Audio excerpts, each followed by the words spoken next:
Hey guys, welcome back to the channel. This is story about what if Naruto helps Hinata to awaken an advanced version of Byakugan Part 1. Before I start, please do support for more amazing content and comments for Part 2. Do consider to subscribe my channel and share my video to your friends and check out the description as well. Let's start the video.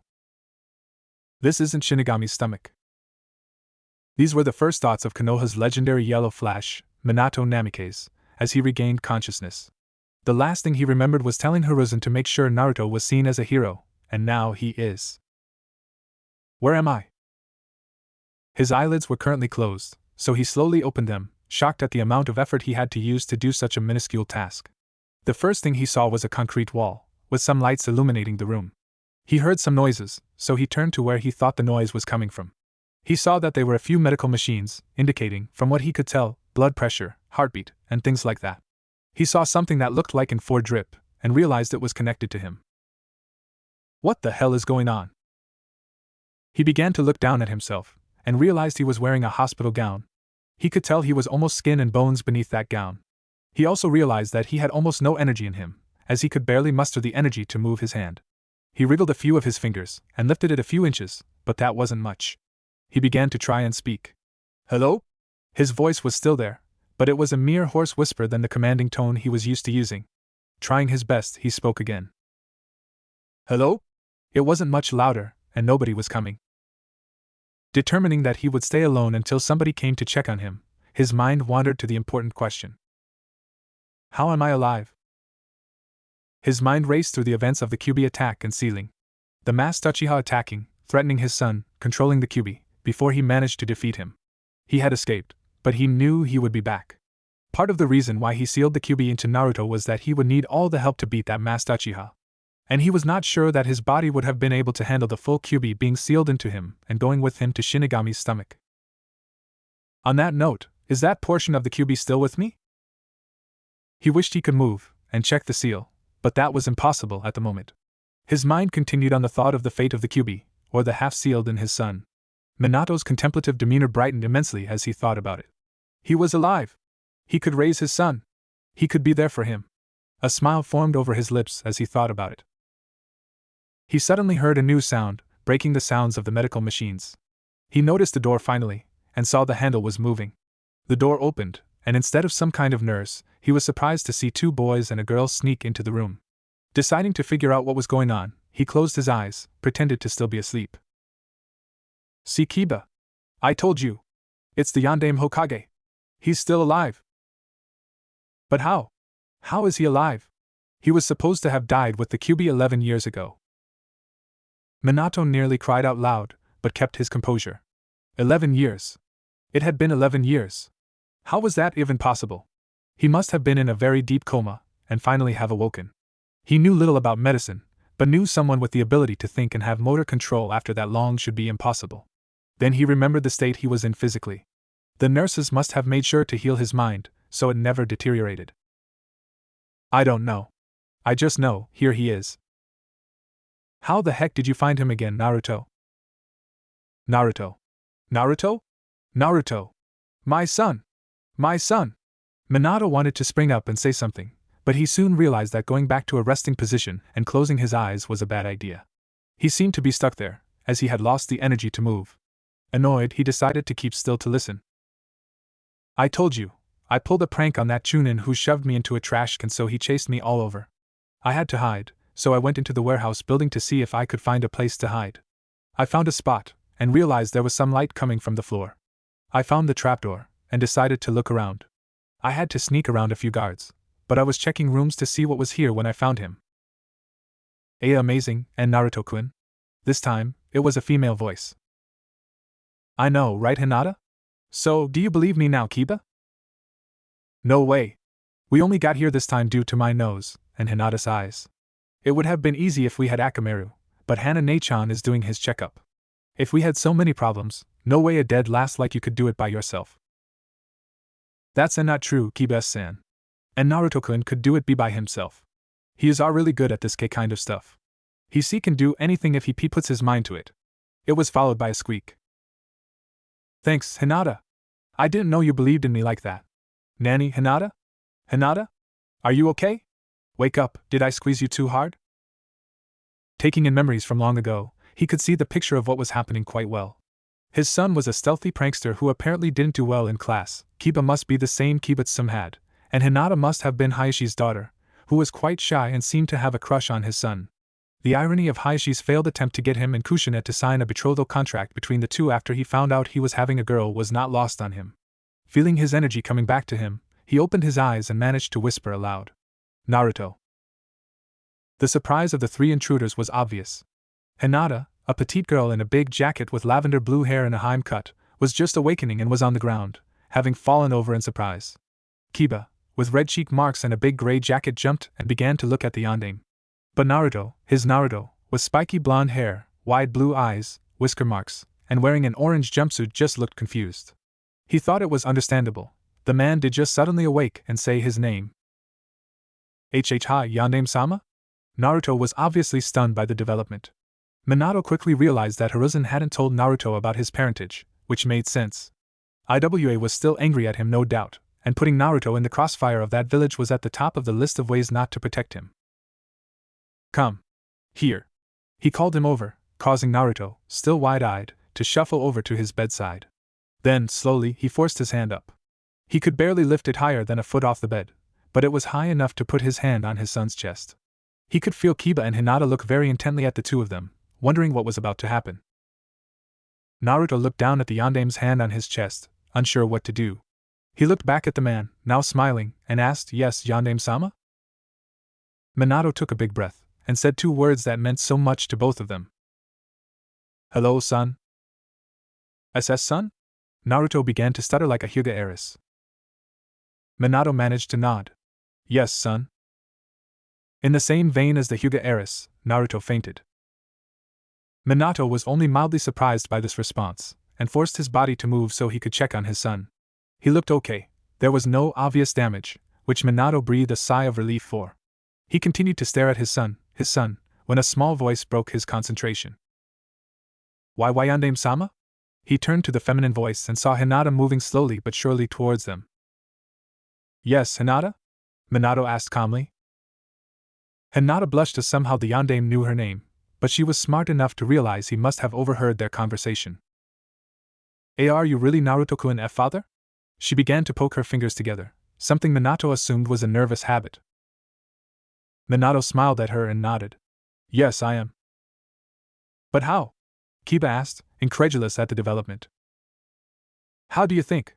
Minato bluntly replied, leading to a small blush from the Inuzuka and a heavy blush from the Hyuga. "No, I mean Naruto is an okay guy and all, but he isn't that good at being a ninja. He already failed the genin exam. How can he have someone famous and awesome like you be his father?" Kiba asked. "And another thing, how the heck are you here?" Kiba asked the obvious question. I am not sure myself. I have a feeling why, but I hope it is not true. As for the second, I don't really know. I had just finished the Shiki Fujin seal, and has sealed the yin half of the Kyuubi into myself, and the yang half into Naruto when I felt the pain. I assumed it was the Shinigami taking my soul, but now I'm not sure. Before I passed out from it, I was able to say a few words to Sarutobi. Minato began to talk more to himself, but revealed shocking information to all conscious children. "Nani? A double dream? Did I eat bad ramen or something? I mean, the first one I was the yandere's son, and now he says I have the Kyuubi sealed into me. Maybe it was the milk, it did taste funny." Naruto began to talk to himself, his reaction catching Minato's attention. Then he looked up to Hinata and Kiba, both of whom had shocked reactions. "What? What did I say?" Minato was confused by their confusion. "Did you just say you sealed part of the Kyuubi into Naruto?" Kiba bluntly asked him. Minato was surprised. "You didn't know?" He looked around and saw it was obvious that they hadn't. Why would Sarutobi keep that a secret? Hinata surprisingly spoke up. That's why Kosan S said to stay away from Naruto-kun. She contemplated aloud, being heard by everyone. "What did you mean, this Ko said stay away?" Minato asked, not liking what he heard. "It wasn't just him. A few people in my clan said to stay away from Naruto, that he was dangerous. I thought they were being dumb, but I think get it now." Naruto began to look wildly around. "Okay, this is getting really weird for a dream. What's next, flying pigs?" He paused, actually waiting for it. "Okay, I guess not them." "Naruto-kun, this is no dream. I am your father, and I did have to seal part of the Kyuubi into you." Minato tried to get his son to believe, but Naruto was stubborn to a fault. No way, that is just ridiculous. All of a sudden, he found himself on the floor, and began to rub his head. He turned to see Kiba, who had just bopped his head. Kiba, what was that for? Did it hurt? Huh? Kiba sighed. I said, did it hurt? Duh. If that hurt, you can't be in a dream now, can you? Naruto's eyes opened to that basic realization hit him. This was real life. He was the Yandame's son. He had part of the Kyuubi sealed into him. Why didn't you just kill the Kyuubi? Why did you have to seal the Kyuubi into me? Minato had been mentally growling at his hidden fears of being realized, that his village had disobeyed his last decree and had not treated Naruto well. He still heard the question, and quickly explained. You can't kill the Kyuubi. It is a mass of churka, and would simply reform in a few years. I tied as much of it as I could with my soul, so it would be sealed away forever in Shinigami's stomach, but I couldn't seal it all. So instead, I sealed the rest in you for protection. Protection? Naruto's exclamation was more accusatory, but Minato explained anyway. The masked Uchiha who attacked me that night will come again, and I wanted to make sure you had the ability to defeat him when he does. Masked Uchiha? What are you talking about? All we learned in school was that the Kyuubi came to Konoha, you had to fight it, and you killed it with the help of your summon. Naruto told his father. Minato grunted. Sarutobi kept too much from everyone. Let me explain what happened that night. Then, to the three people there, he told the story. He first revealed the history of Kyuubi containers in Konoha's history, including Naruto's mother, and the issues of them giving birth. He explained how, as Naruto was born, a masked Uchiha attacked and forced the Kyuubi out of the seal. He then managed to control it and force it to attack. Then, he talked about having to defeat the Uchiha who had kidnapped Naruto and held him hostage. Then, he talked about the tough decision he had to make of sealing away the Kyuubi, and having to worry about the masked Uchiha. He told them about how he sealed half of it inside himself, and managed to seal the other half into Naruto as Naruto's mother, and himself protected from the Kyuubi attack on Naruto to preserve the freedom. Then the pain, and his last words to Sarutobi, that he wanted Naruto to be seen as a hero. But apparently this was not the case. The village fell to illogical fears and no doubt horrible rumors. I'm sorry, son, about how you were treated. Minato finally finished, looking at his son, whose face was turned down from him. He was scared that it was anger that Naruto was feeling, but then he saw the drips fall to the floor. He wasn't the only one to notice. And Naruto-kun. Hinata reached out her hand in an effort to comfort him, but was stopped when he began to spoke. Don't worry. They weren't too bad on me. Just some name-calling and them ignoring me. A few kids tried to bully me, but I dealt with it. It isn't your fault they didn't listen. He raised his head, tears coming down his face, but he was wearing a smile. Ota-san. Minato's eyes immediately teared up due to his son forgiving him. He reached his arms out, and Naruto stepped into them. They wrapped into a big hug, Minato stroking his son's hair while Naruto smiled and cried into his shoulder. Minato saw Hinata gave them a warm smile, while Kiba muttered something about dust. I'm sorry I wasn't there, Naruto. But I will be from now on. Naruto stepped out from the hug and flashed him a big grin. He was happy at the prospect of having a dad. I always wanted to have a family, Naruto admitted, trying to stop his crying. Minato smiled. You will know. He stopped and looked around. But a question. Where exactly am I? Minato couldn't help but ask. He knew his son knew the way, and then he could figure it out by what he told him. I don't really know. I found this place by going into this empty wagon warehouse on the Maple Road. Minato took a second to think and nod his head. I know what this is. An ANBU hideout. The question is, how did you sneak in? Because, Minato, I foolishly let the seal protecting it expire. The four people turned to see who spoke. At the door, in full decorum and a walking cane, stood the Hokage with a masked man with spiky gray hair. I see. So, could you please explain a few things to me? Like what exactly happened? Minato asked. He was now sitting on his bed, his energy growing surprisingly fast for a man in a coma for over a decade. The Hokage nodded. Yes. Though I believe someone would like to speak with you. He motioned to the masked ninja, who slowly walked towards Minato. Hello? Sensei. The masked man politely said, obviously having been struck in some sort of awe. Minato barely nodded his head. Kakashi. Kakashi nervously fidgeted with his hands, he couldn't help himself. I was worried you would never wake up. I've been checking up on you as often as I can. Time better spent checking and help raising my son. Minato bitterly spat, his anger obvious. What? Kakashi was surprised by this response. My son was there, alone, no family, and my one student could have helped him, given him that much. But you didn't. Don't you remember what Obito used to say? Minato was truly angry at this man.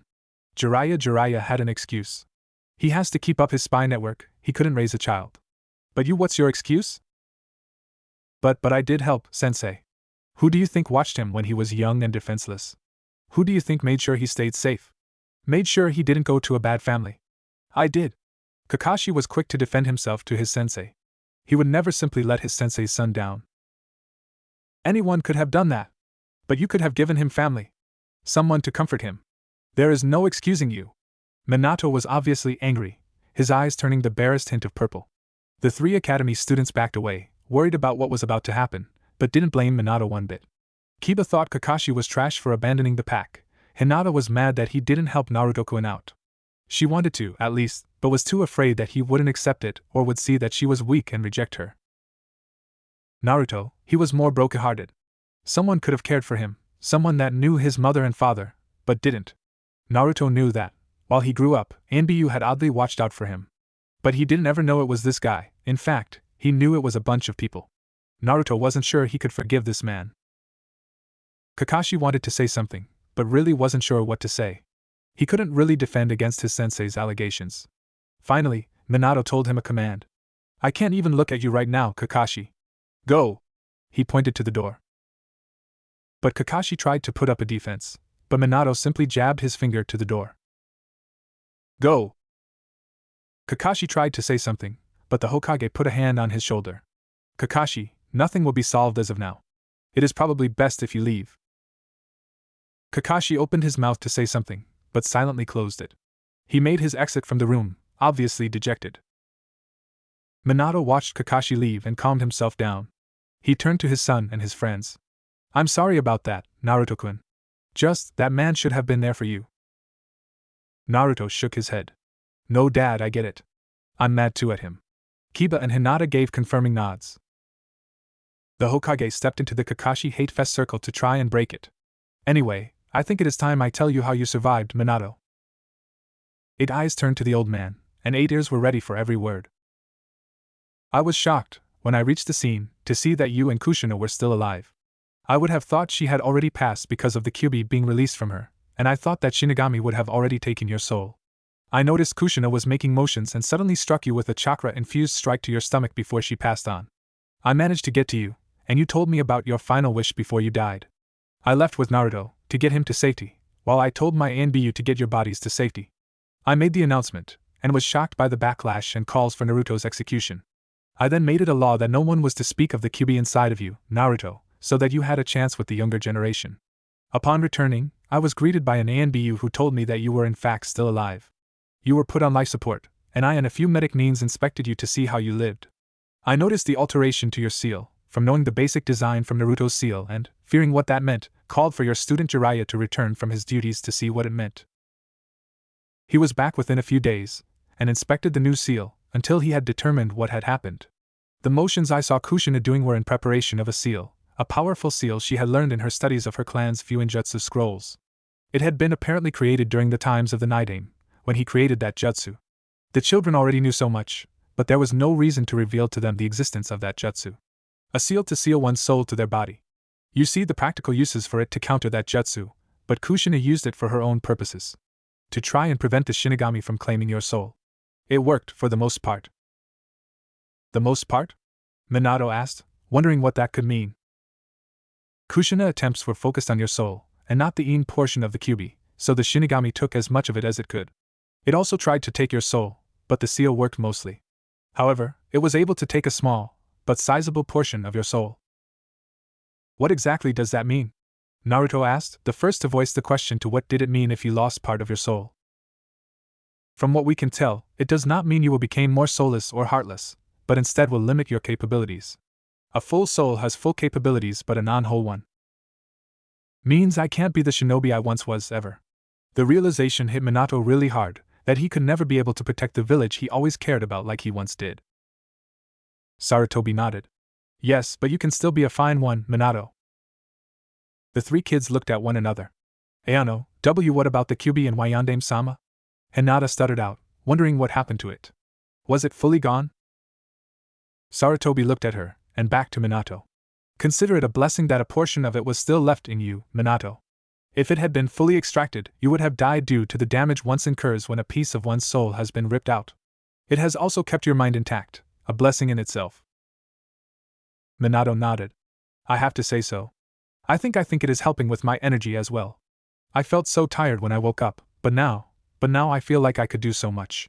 A small grumble was heard. Especially eat. Sarutobi nodded. Of course. I will retrieve a nurse to get some food for you, while another can watch over you three. He looked over them. There are quite a few things we will have to discuss before you are let go. Sarutobi then made a seal that normally would make Naruto Uzumaki famous. Kage Bunshin no Jutsu. 2 Sarutobis appeared, and left the room to fulfill those tasks. He then turned to Naruto. Naruto, I have to tell you that I'm sorry. I know you may hate me for keeping your heritage or the secret of the QB, but believe I thought it was in your best interest. And I'm sorry that I couldn't protect you better from the scorn of the villagers. Naruto shrugged it off. That's okay, Gigi. It doesn't matter, you at least tried your best. He sat on the bed, next to his father. I know now, and I have my Oto-san with me, so everything will get better. He ended with a smile. It warmed Sarutobi's heart, the real smile Naruto gave. Yes, Naruto. Yes, it will. Minato took a breath to take it all in, and decided it was time for him to get, and now his son. So, Naruto, tell me about yourself. I want to know about my son. Naruto gave a grin as Minato learned about his son. Well, I'm 11 years old and live in a pretty okay apartment by myself. I love to prank people, especially big jerks. I also like to garden a bit. Naruto kicked Kiba in the shins when he gave a slight chuckle, and trained to become Hokage someday. Minato gave a smile. So, you want to be like me, huh? Naruto gave a slight blush at the realization. I guess that's right. I always looked up to you, wanting to be like you. Who would have ever thought you would be my dad? Minato gave a small chuckle. It's good to know I was your idol, even thought I wasn't around. He let out a sigh. What is it, Dad? Minato loved hearing Naruto call him that.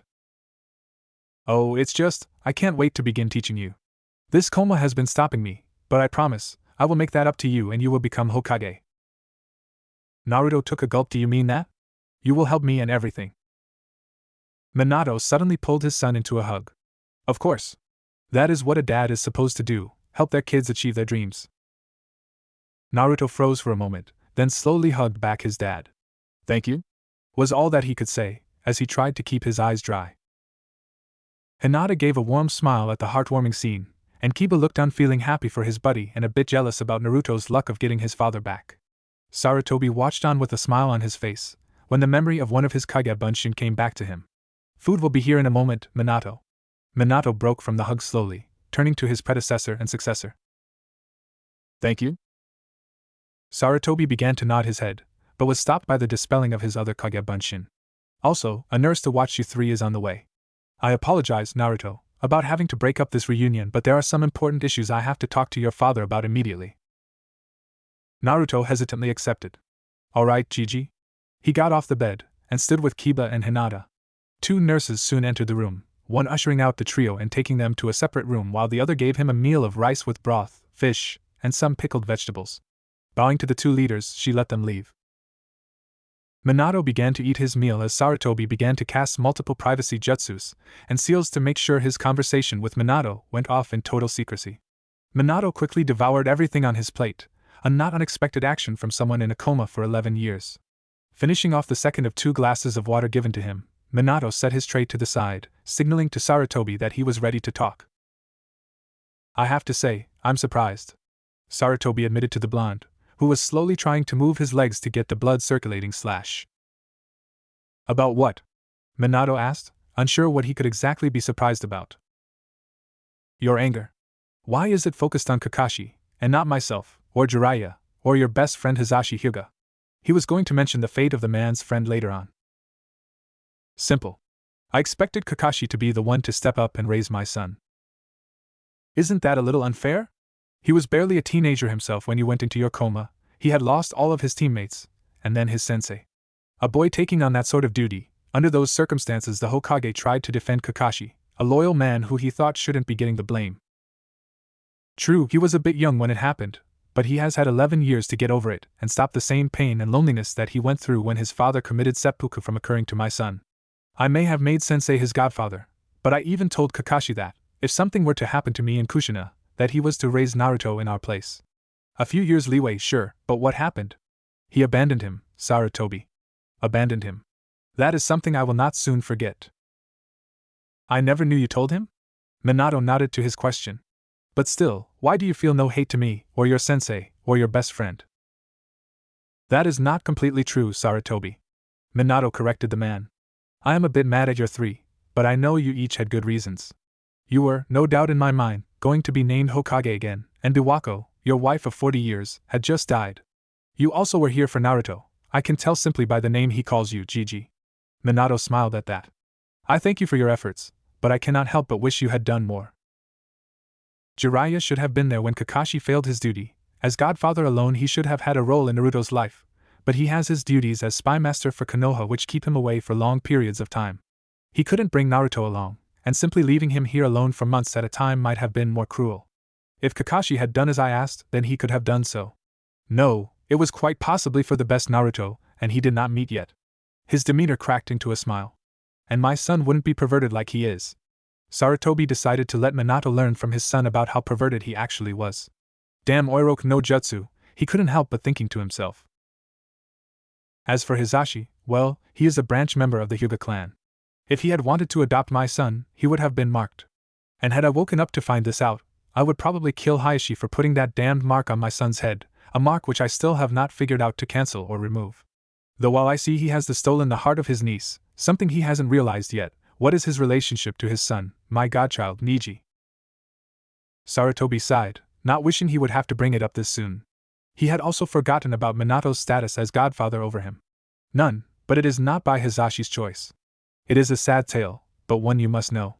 Kumo tried to attack us after the Kyuubi's destruction to our village, but we repelled them and forced them to sign a treaty roughly 3 years. Minato grumbled at the actions of the Reikage, but he was not surprised by what the man had done. They sent their head Jonin to sign the treaty here in Konoha, but it was a damn ploy. They used it as an attempt to kidnap the Hyuga heiress, the very girl you met. She was only 3 at the time, there was little she could do, but Hayashi was brutal when he caught up with and killed the man. That was when things got bad. Kumo claimed innocence, and threatened to restart the war unless they got the body of Hayashi Hyuga. What did you do? Minato, had he been at full strength, would have already been making plans to talk with the Reikage, and he was not looking forward to hear how this story ended. I told the Hyuga clan to obey. As precious as that one person may be, the safety of Konoha overrides the safety of any one man. Hayashi was ready to obey, but the elders made the suggestion to use Hisashi, his twin. Hayashi confessed to me he tried to stop it, but Hisashi told him it was his way of being free, of escaping the mark. So, Hisashi's life was ended and he was sent to Kumo. They were quite angry with us, but we were able to claim it was Hayashi's and they were forced to honor their commitment. Minato sighed, and laid back. After a minute of thinking, he smiled. He found a way to escape the mark. Way to go, Hisashi. He looked up to the Hokage. Anything else of note happen? Sarutobi nodded. Yes, something that ties directly to your masked Uchiha. Minato nearly jumped out of his bed. What? Well, if Itachi is correct, that masked Uchiha was in fact Madara Uchiha. Madara? Impossible? He died decades ago. Sarutobi nodded. I wish that was the case, but it is not. No, Itachi is certain that it is Madara. Minato glared downwards, his fears about the dangers of the masked man realized. Then, an obvious question hit him. Itachi? As in Fugaku and Mikoto's child? How did he find out? Sarutobi sighed. He is now an undercover agent for Konoha in a group called Akatsuki, a group Madara secretly fronts. Akatsuki, isn't that the name of the group of rebels from Amigakure? Minato asked. The old man nodded. Hi, but they reformed after their first failure and have defeated Hanzo and taken control of AIM. Their goals beyond this we fear might include the Kyuubi, but we are not sure. Anything that damned Uchiha is involved with is sure to be trouble. How did you begin to suspect this Akatsuki group? Jiraiya found them on his hunt for Orochimaru. Apparently they let him join. Then, their leader convinced Itachi to join once he was on the run, where he met up with Madara again. On the run? Again? What exactly did Itachi do? Sarutobi told him about the suspicions of the Uchiha clan based on the eyewitness testimony of multiple ANBU who saw an Uchiha flee the scene and knowledge that only a Sharingan can control a tailed beast. The Uchiha clan deciding they were being mistreated. Plans for a revolt. Itachi, the prodigal ANBU captain acting as a double agent. The Uchihas getting suspicious. The orders of extermination handed down from the elders. Sparing his little brother. The lie that everyone was told. The revelation of an accomplice, a masked Uchiha named Tobi, who he believes to be Madara. Minato listened to all of this, and mourned quietly. He knew many of the Uchiha, had trusted his life to many of the Uchiha, and he mourned their lives, and decision that brought them death. He mourned his wife's friend, his rival, he mourned the Uchiha. Somberly he began to swing his legs off of the bed, letting them dangle off the floor. Then, with great care, he forced himself to stand up. Sarutobi rushed him, making sure he didn't fall. Minato, you have just been in a coma for over a decade. You need to rest until your body is ready. He sternly told him, not wanting something bad to happen to him. Minato used his bed as support. I have been resting for a decade, if anything I need to move around. And don't worry, it seems the Kyuubi's chakra, whatever is left of it, is helping me get better at an incredible rate. He let go of the bed as support, and made a step for the door. It wasn't pretty, but it was progress. Sarutobi made his way next to him. Why are you in such a hurry to move? Minato didn't say anything, but forced his legs to move forward. He managed to make it to the door before he needed a rest. His legs, despite the healing properties of the Kyuubi, were aching from the sudden use. He put his hand against the wall, giving time for the pain to dull. Sarutobi was still next to him. Minato, there is no need to walk to get Naruto. I could send for him. Minato just shook his head. Not Naruto. He grabbed the door handle and opened the door, marching his way through.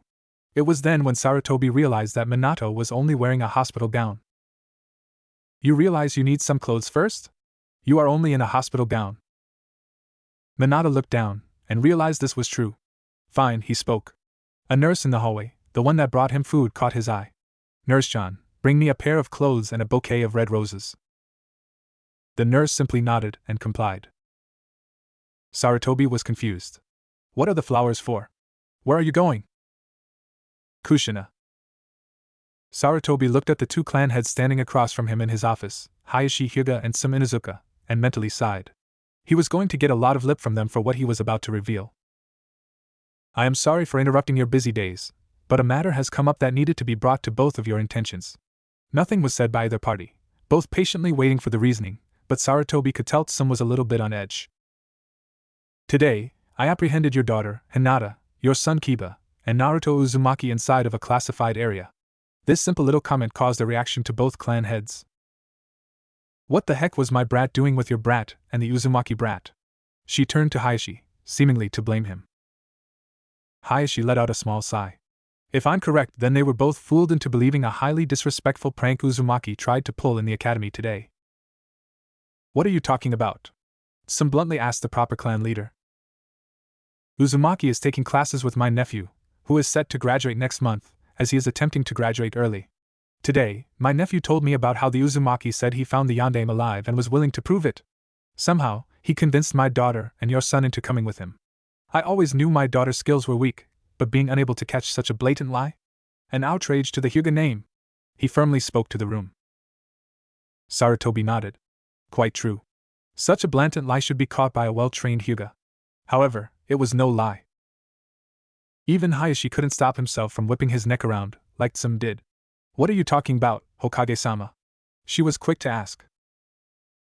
Naruto Uzumaki was not telling a lie. Until this information is revealed to the public, this is a SSS class secret, understand? Sarutobi told them. Shocked by the insane classification level, both quietly complied. You both know the full story of how Minato defeated the Kyuubi, correct? Hayashi nodded. Of course, you told the Jonin Council this years ago. Sealing half inside himself to got with him to Shinigami, he sealed the other half inside the Uzumaki. He couldn't seal the entire beast into himself, and for his plan to work to save Konoha, he was forced to divide the burden between himself and an orphan. Sarutobi listened to the rehash of what he told them 11 years before, and nodded. That is what you were told. However, much was kept from the council that day. He then proceeded to tell them the, almost, complete story, about what Kushina had done, about Naruto's true heritage, and how Minato had been kept in a secret base until that time he recovered. At the end of the story, Hayashi was contemplative, and Sum was pissed. Why couldn't you trust us? You know none of us would ever betray you. The clans of Konoha are your most loyal of followers. Even the bastard Uchihas, bless them in their grave, could be trusted. Sum barked out, wishing she had brought her partner for backup. It hurt Sarutobi the irony in that statement, but there was nothing he could say to it. But I did not want a perverse bidding war for a boy because of his legacy when his father had a chance to wake up and raise his son. And I did not want to raise people's hopes if Minato had never woke up, or had simply passed away during his coma. While far from ideal, I did what I thought was best in the situation. Some attempted to argue, but Hayashi interrupted her. I understand, Hokage-sama. If it had been me, I would have made the same decision. Some turned her head to the Hyuga. What have you been drinking, Hayashi-san? Hayashi ignored the insult but answered the Inuzuka head. Secrets are better kept in the hands for a few. If you want proof of this, look at what happened to Naruto-sama's secret of containing the Kyuubi. Once it was known to the masses, lies and corruption of the original tale were created, as were conspiracies, until the truth was hidden and a system of hatred was developed towards him. Some shot out a glare to the Hyuga, but turned in a huff away from him. So, Hokage-sama, what is going to happen to my pup? And Hayashi's little girl, too?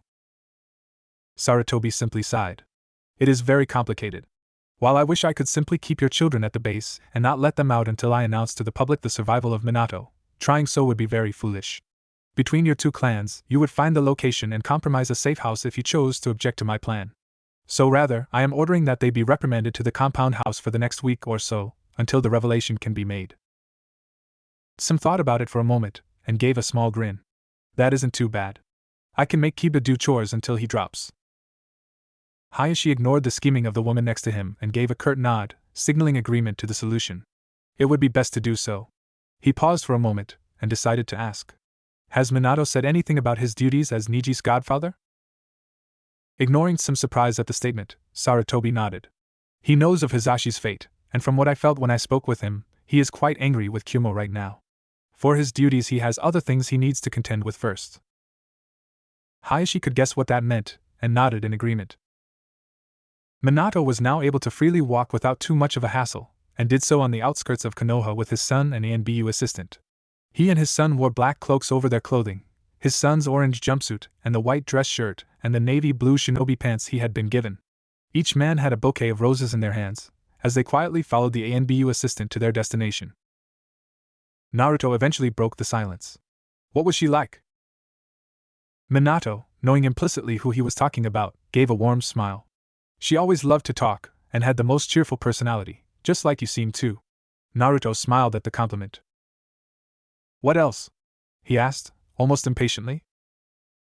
Naruto let his mind wander as he thought about his long-deceased wife. Quick to temper. If you did anything wrong to her, you'd be sure to know. A bit of a tomboy at heart though, she hated girly colors and girly things. Fearless too. One time, during the treaty discussions during the Third Shinobi War, she smacked the Yondaime Kazekage for not trying hard enough to do a good job for his people. It surprised everyone at the table. She was also very loyal to Konoha, even though she wasn't from here. Naruto was surprised. What do you mean, she wasn't from Konoha? He had not expected this fact at all. Minato explained. Your mother was from the island village off the coast of the Land of Fire, in the Land of Whirlpools. It was destroyed by Kyumo, IWA, and Yugikyu during the Second Shinobi War because of how they feared how strong it would become if left unchecked for any longer. Your mother was in a clan that based itself in the Land of Whirlpools who was already feared, and was sent to Konoha for training by the clan due to their good relations with us among other things. Minato never liked talking about the burden his wife held, the same burden passed on to their son. After her village was destroyed, she eventually steeled herself to becoming the best member of Konoha she could be, so she chose the goal of Hokage to do such a thing. Naruto was quiet as he thought about what his father said. Eventually he turned to him and simply said, I wish I had met her. Minato simply gave him a soft smile. I know, son. I wish you could have met her too. They were heading through a break into the forest into the desired field when the ANBU stopped them. What's wrong? Naruto asked, looking around in some worry. His mind immediately drifted to a ninja attack, which scared him. His dad, a weird concept for him but the truth, saw very powerful but was still fairly weak, and he thought destined to become Hokage, couldn't even do a bunshin correctly. He just hoped the Anbu would be enough if it was an attack. It appears someone else is already at the grave. Naruto looked through the gap and saw the ninja, Kakashi, who was supposed to watch him but didn't, kneeling in front of a grave. Naruto was wondering what the heck he was doing, and looked up at his father to see what he thought. His father was staring at the man too, very intently. Naruto decided to say nothing for once. Kakashi knew they were there. He wasn't a top jonin for nothing. But he was going to finish this conversation before he left his sensei and his son alone to speak. I hope you don't think I failed him. It is bad enough for sensei to think that, but if you both I made a promise that day to never turn my back on my comrades and I think I kept it. I'm almost certain I did. I just hope sensei understands this soon. He's here to talk to you now. And Naruto's here too. That is one thing I could have done, taking him here. But I think it was probably for him to come and see you with his father. Hopefully it won't take me 11 years to see you again, Kushina-sama. Good day. With that, Kakashi shunshined out of the field and left the three he sensed to do what they came to do. Minato slowly walked behind the ANBU assistant to the grave Kakashi had been at, only confirming his suspicions. Naruto solemnly followed as they crossed the field, before the ANBU stopped in front of a grave marker. Her final resting place is here, Minato-sama. I will leave you and your child to mourn. The ANBU quickly vanished from sight, though he was not completely gone. The two blondes each had their bouquet of roses in front of them as they read the grave in front of them. Here lies the remains of Kushina Uzumaki, wife of the Yondaime Hokage, heiress of the former Uzumaki clan, July 10th XXXX, October 10th XXXX. Mom was a heiress? Naruto asked as he read the grave marker. Minato slowly nodded as he was pulled out of his focus of his beloved's last resting place. By Konoha's standards she was, but not to the Uzumaki clan. She was only called that since her mother was considered the top ninja in the clan, and the de facto leader. Naruto simply nodded and stared at the grave marker some more. Finally taking the initiative, he put his bouquet of roses in front of the marker and kissed it. Hey Mom, it's me Naruto. I'm sorry that I didn't come here before, but I wish I had. Gigi told me that you both had died beating the Kyuubi, and I wanted to visit your graves, but I wasn't allowed. Dad is here though, he's been in a coma for a while, since you saved his life. By this point, Naruto was fighting tears as his words grew deeper and more emotional. Thank you for that. You found a way so that I could have a parent. Even though he wasn't there for me when I was little, he's here now, and he is never going to leave. Naruto flashed a big grin to the marker, trying to show her spirit how much it meant to him. Dad told me that you loved me and couldn't wait to raise me. And thinking on it, I love you too, Kaa-chan. With that line, Naruto backed from the marker and wiped his eyes. Minato gave him a gentle pat on the shoulder, and then laid his flowers on the grave marker before giving it a kiss. It's me Kushina. It has taken me 11 years, but I can finally say thank you. I thought I was going to die that day, but you figured out a way to save me and stop Naruto from losing the chance to know his parents. I love you so much, and I will accomplish our dream together. I became Hokage, and I will now raise Naruto to be the best he can be, like we said we would. Turning to Naruto, he asked, Can you give me a second alone with Kushina-chan, Naruto? Naruto nodded, and backed off to let his dad have a few private words with his mom. Judging Naruto to be far enough away, Minato kneeled in front of the grave. I wish it had been you, he began to confess. I wish it had been you that survived and not me. I had been prepared to die that day to save Konoha, but you weren't. You just expected to have a tough, but rewarding birth, and the chance to hold our son. Not to let the beast get free and ruin our village. His fingers went over her name slowly. I'm going to miss you. I mean, of course I would, but I really will. I can promise you there will never be anyone else for me, and I will do my best to raise Naruto, even though he has pretty much raised himself. I can't wait to see you again, but don't hate me when I say I hope it isn't soon. I love you, my fiery habanero. Minato didn't notice the tears coming from his eyes, until he realized the tears dropping onto the grave marker, as he kissed it again. He wiped his eyes clear and stood up, beckoning his son over. Come on, Naruto. I want to take you to my and Kushina's house. Your new home. Naruto's eyes went wide at the thought of having a home. He didn't say anything though, but just walked slowly to his father. The ANBU assistant came into view, and followed the duo to their new home. I know some people don't like my treatment of Kakashi, but it will remain in place for a while. This is not Kakashi bashing, however. This is just a character not liking another character because he has lost all trust in him. Hayashi and Sim don't know everything that their children know, but they know enough so that they won't be interrogating them on what they know. Jiraiya will come in next chapter, and the rebirth of Minato as a ninja will come with it. Don't worry, Naruto will start getting his badass levels up next chapter too. Look for chapter 6 to be the big reveal to Konoha, near the end. And don't worry, the Niji Godfather fact will be addressed next time. Until then, relax. 7 tie 8. Naruto pushed his body off the ground, his stamina finally beginning to wear on him. Minato looked on, somewhat embarrassed that his 11-year-old son had beaten him in a contest of push-ups by so much. He had only enough stamina to last 28 push-ups at the moment, good for a man in his physical condition, and a miracle for one who had only been in a coma 4 days beforehand. The Kyuubi's chakra, the only part of the beast left inside of him, was quick to replenish his energy levels and let him continue the almost non-stop training he had been going under. His muscles, while deteriorated, were not totally lost and were very quick to come back to acceptable levels. His other capabilities were still well below what he wanted. A 9-minute mile, 46 sit-ups, 63 jumping jacks. He knew he had to grow strong, for his son, for his future, for his village. Konoha, he admitted to himself, was not anywhere near the same high opinion he held of it in life before the coma. Though he admitted to himself he should have foreseen the poor treatment of his son. A common villager, or even many of the shinobi, would not understand how great of a seal master he was and could see that if he sealed a spirit inside of something, it was safe. But no, all they saw was the beast and feared when it would take over. The lack of confidence the village showed in him after life appalled him, but it had saved itself from his hatred. Only twice did people try and kill his son, but the matter was dealt with before his son was at any risk. And in the last 10 years, no adult went out of their way to physically hurt him, just a blanket shunning of him. There were gaps to this, however. A foster mother for his first 2 years. A less biased orphanage owner for 5. A fair landlord for the last 4. Other people who acknowledged him, and not the demon, like the Ichikarus. And the youth, some of the smarter youth found companionship with his son. The child of Tsum and Kiba Sr., Kami bless his soul, of Shikaku and Yoshino, Chusa and Negami, and Hayashi and Hitomi, though either knew of how their daughter cared for him, and Hitomi never would. He still loved the village, and its people, that would never die. However, the faith he once had in the village to do the moral good had diminished greatly. He watched his son push himself up again. Tai. He let out a great huff, and went to his knees and elbows. Panting a bit, Naruto looked up to his father and let out a grin. That was huff, really tough, huff, especially after huff, the sit-ups, huff, and the jumping jacks. Minato nodded. Though it is good to see how well physically fit you are. You will not be easily winded in a fight or a mission. Naruto smiled at his dad. Well, that is because, huff, I'm always training and stuff. Huff, he exclaimed to his dad.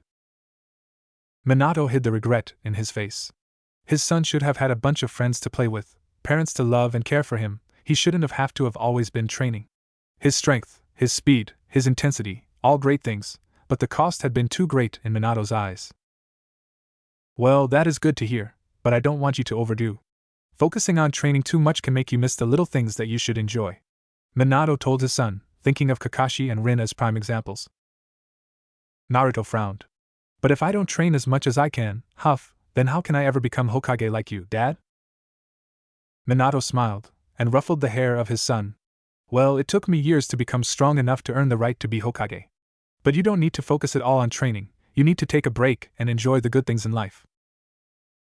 Naruto took a few breaths to normalize his breathing. Like what? A new voice suddenly popped up. Like girls. You're what now, 11? I bet you are noticing the fine feminine physique. Suddenly, through the door of the modest home that Minato lived in on the outskirts of the village, an older man appeared. With his long spiky white hair, odd headband, giant scroll on his back, and lecherous face, Naruto wasn't sure what to think of this newcomer, even if he did cause a blush to come to his face.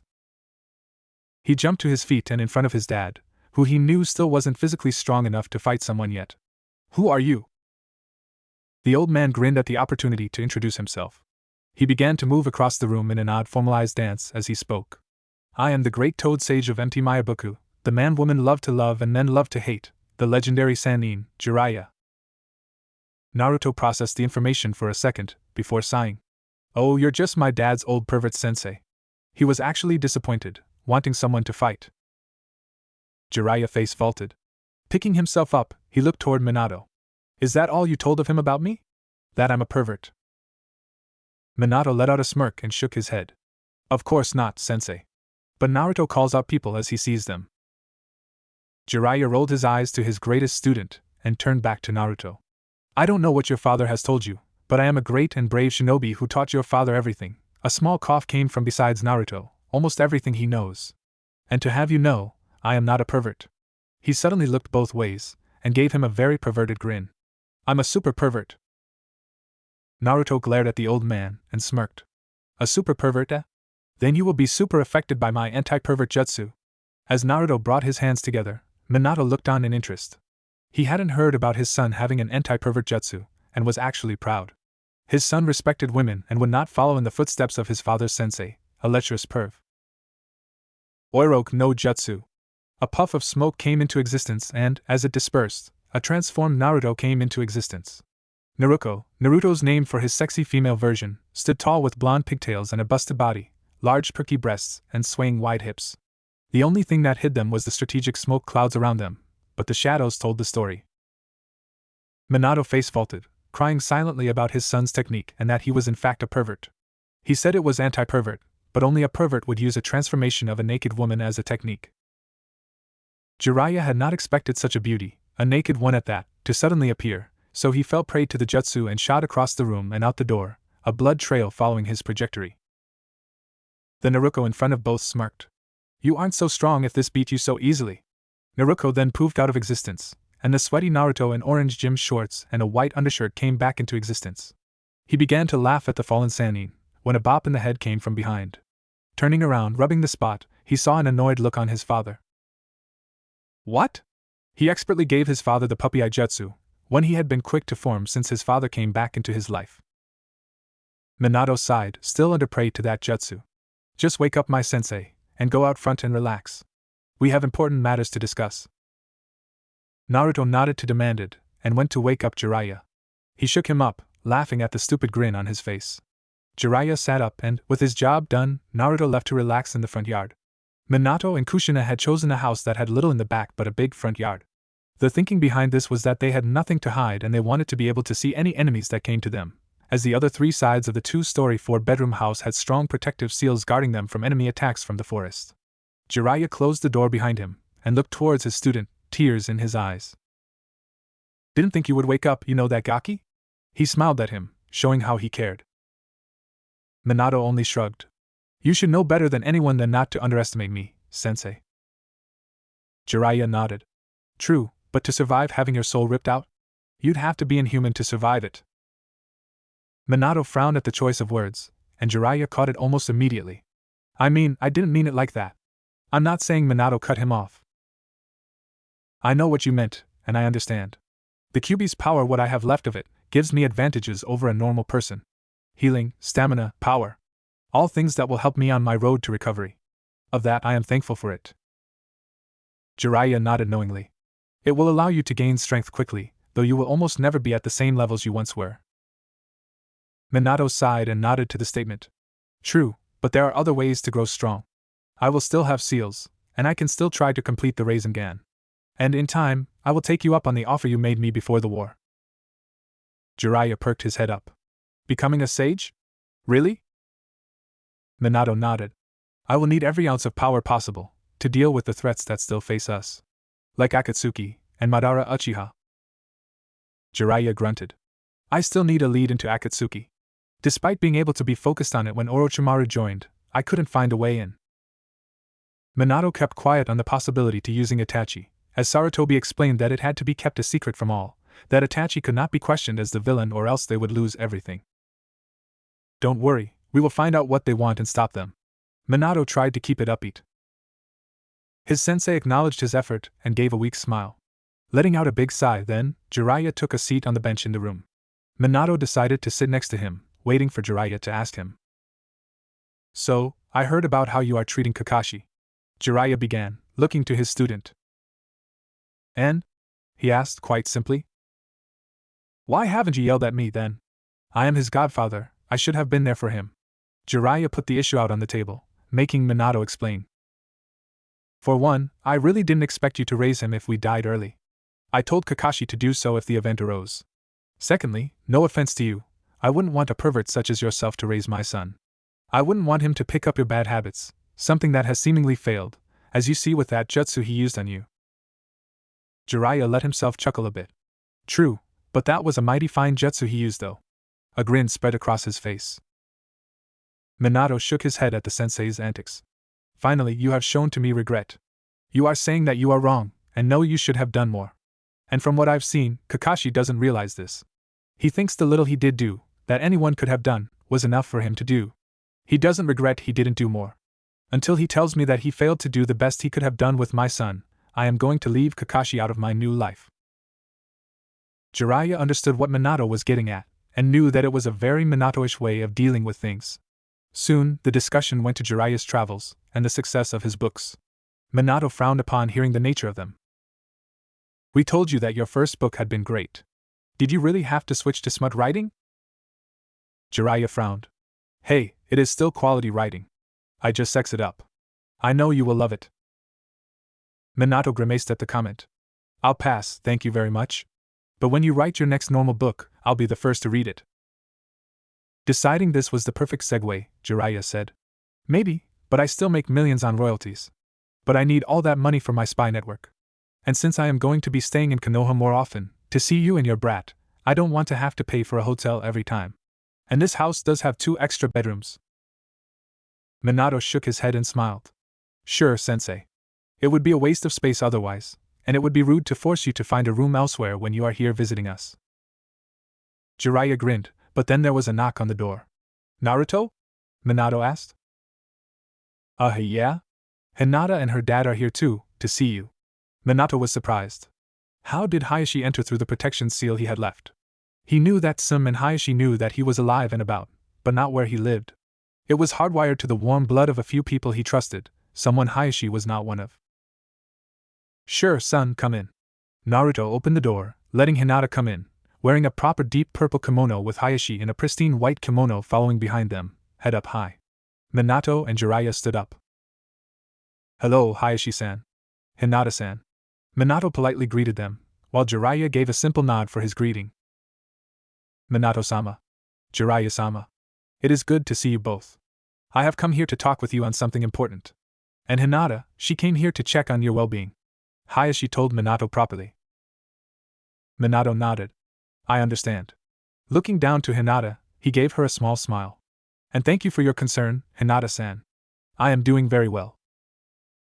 Turning back to Jiraiya, Minato said. Please, watch over Naruto and Hinata-san. Hayashi and I have much to discuss. Jiraiya nodded in acceptance of his duties, as Hayashi and Minato left the room to Minato's small office he had built, the proper location for official discussions. Jiraiya looked at the 2 11-year-olds he had been charged to watch, and saw the glances each were giving one another. From the perspective of an 11-year-old, Jiraiya understood. The Hyuga girl was no doubt cute, especially in the kimono, and his words earlier about girls had no doubt stayed in Naruto's head. Reversely, Naruto was a very fit preteen whose sweaty undershirt failed to hide a set of abs Jiraiya was jealous of in his 50 years of age. Both were checking the other out, giving Jiraiya the idea for the plot of his newest story. 2 kids, always attracted to one another since a young age, fight through the difficulties of the world to eventually get married and have the wedding night of the century. Jiraiya liked the idea of the story. Hyuga-san, just because my godson is glistening doesn't mean you to get to gawk. And Gaki, just because she is in a kimono, and you think she is cute doesn't mean you get to drool. The 2 11-year-old blushed a storm at the old man's accusations, secretly wondering if the other was checking them out. Hinata was both receptive and scared of the concept, while Naruto was surprised and embarrassed at the idea of a girl checking him out. When he had been thinking on Jiraiya's words, he had thoughts of the pink-haired Sakura from his class, but now that Hinata was in the mix, he was flustered. Minato and Hayashi were now in the office, talking about important matters. How did you manage to slip past my seal? Minato bluntly asked, curious to how Hayashi broke out. I did not slip past it, I simply used it. Hisashi's and my blood is the same, a seal for one will activate for the other. Minato, realizing the truth in that statement, nodded in understanding. An embarrassment slipped by him, but something he could learn from. So, I presume you wish to talk about Niji? Yes. I would like for you to invoke your right as godfather and task custody of Niji. Minato was stunned by the statement. He had never thought that Hayashi would advocate such an act. He would have sworn he would have wanted to keep Niji to the Hyuga clan. So, hesitantly, Minato tried to discover why Hayashi proposed this. I don't agree with that idea, Hayashi. He has lived with your clan for his entire life, and is meant to be your daughter's protector. Hayashi let out a sigh. That may be true, but I believe it would be for the best. He has become obsessed with the idea of fate, and has grown to hate the main branch family. Regardless of your opinion of the split of the households, having one who hates the other is not good for the future of the clan. Especially one as talented as Niji. Talented? How so? So talented the elders have discussed commissioning our seal masters to find a way to remove the seal and make him a part of main branch and heir. What of your daughter?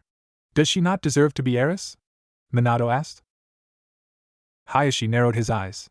My eldest daughter Hinata is too weak, much too weak to think of leading the Hyuga clan. She lacks the will of the Hyuga.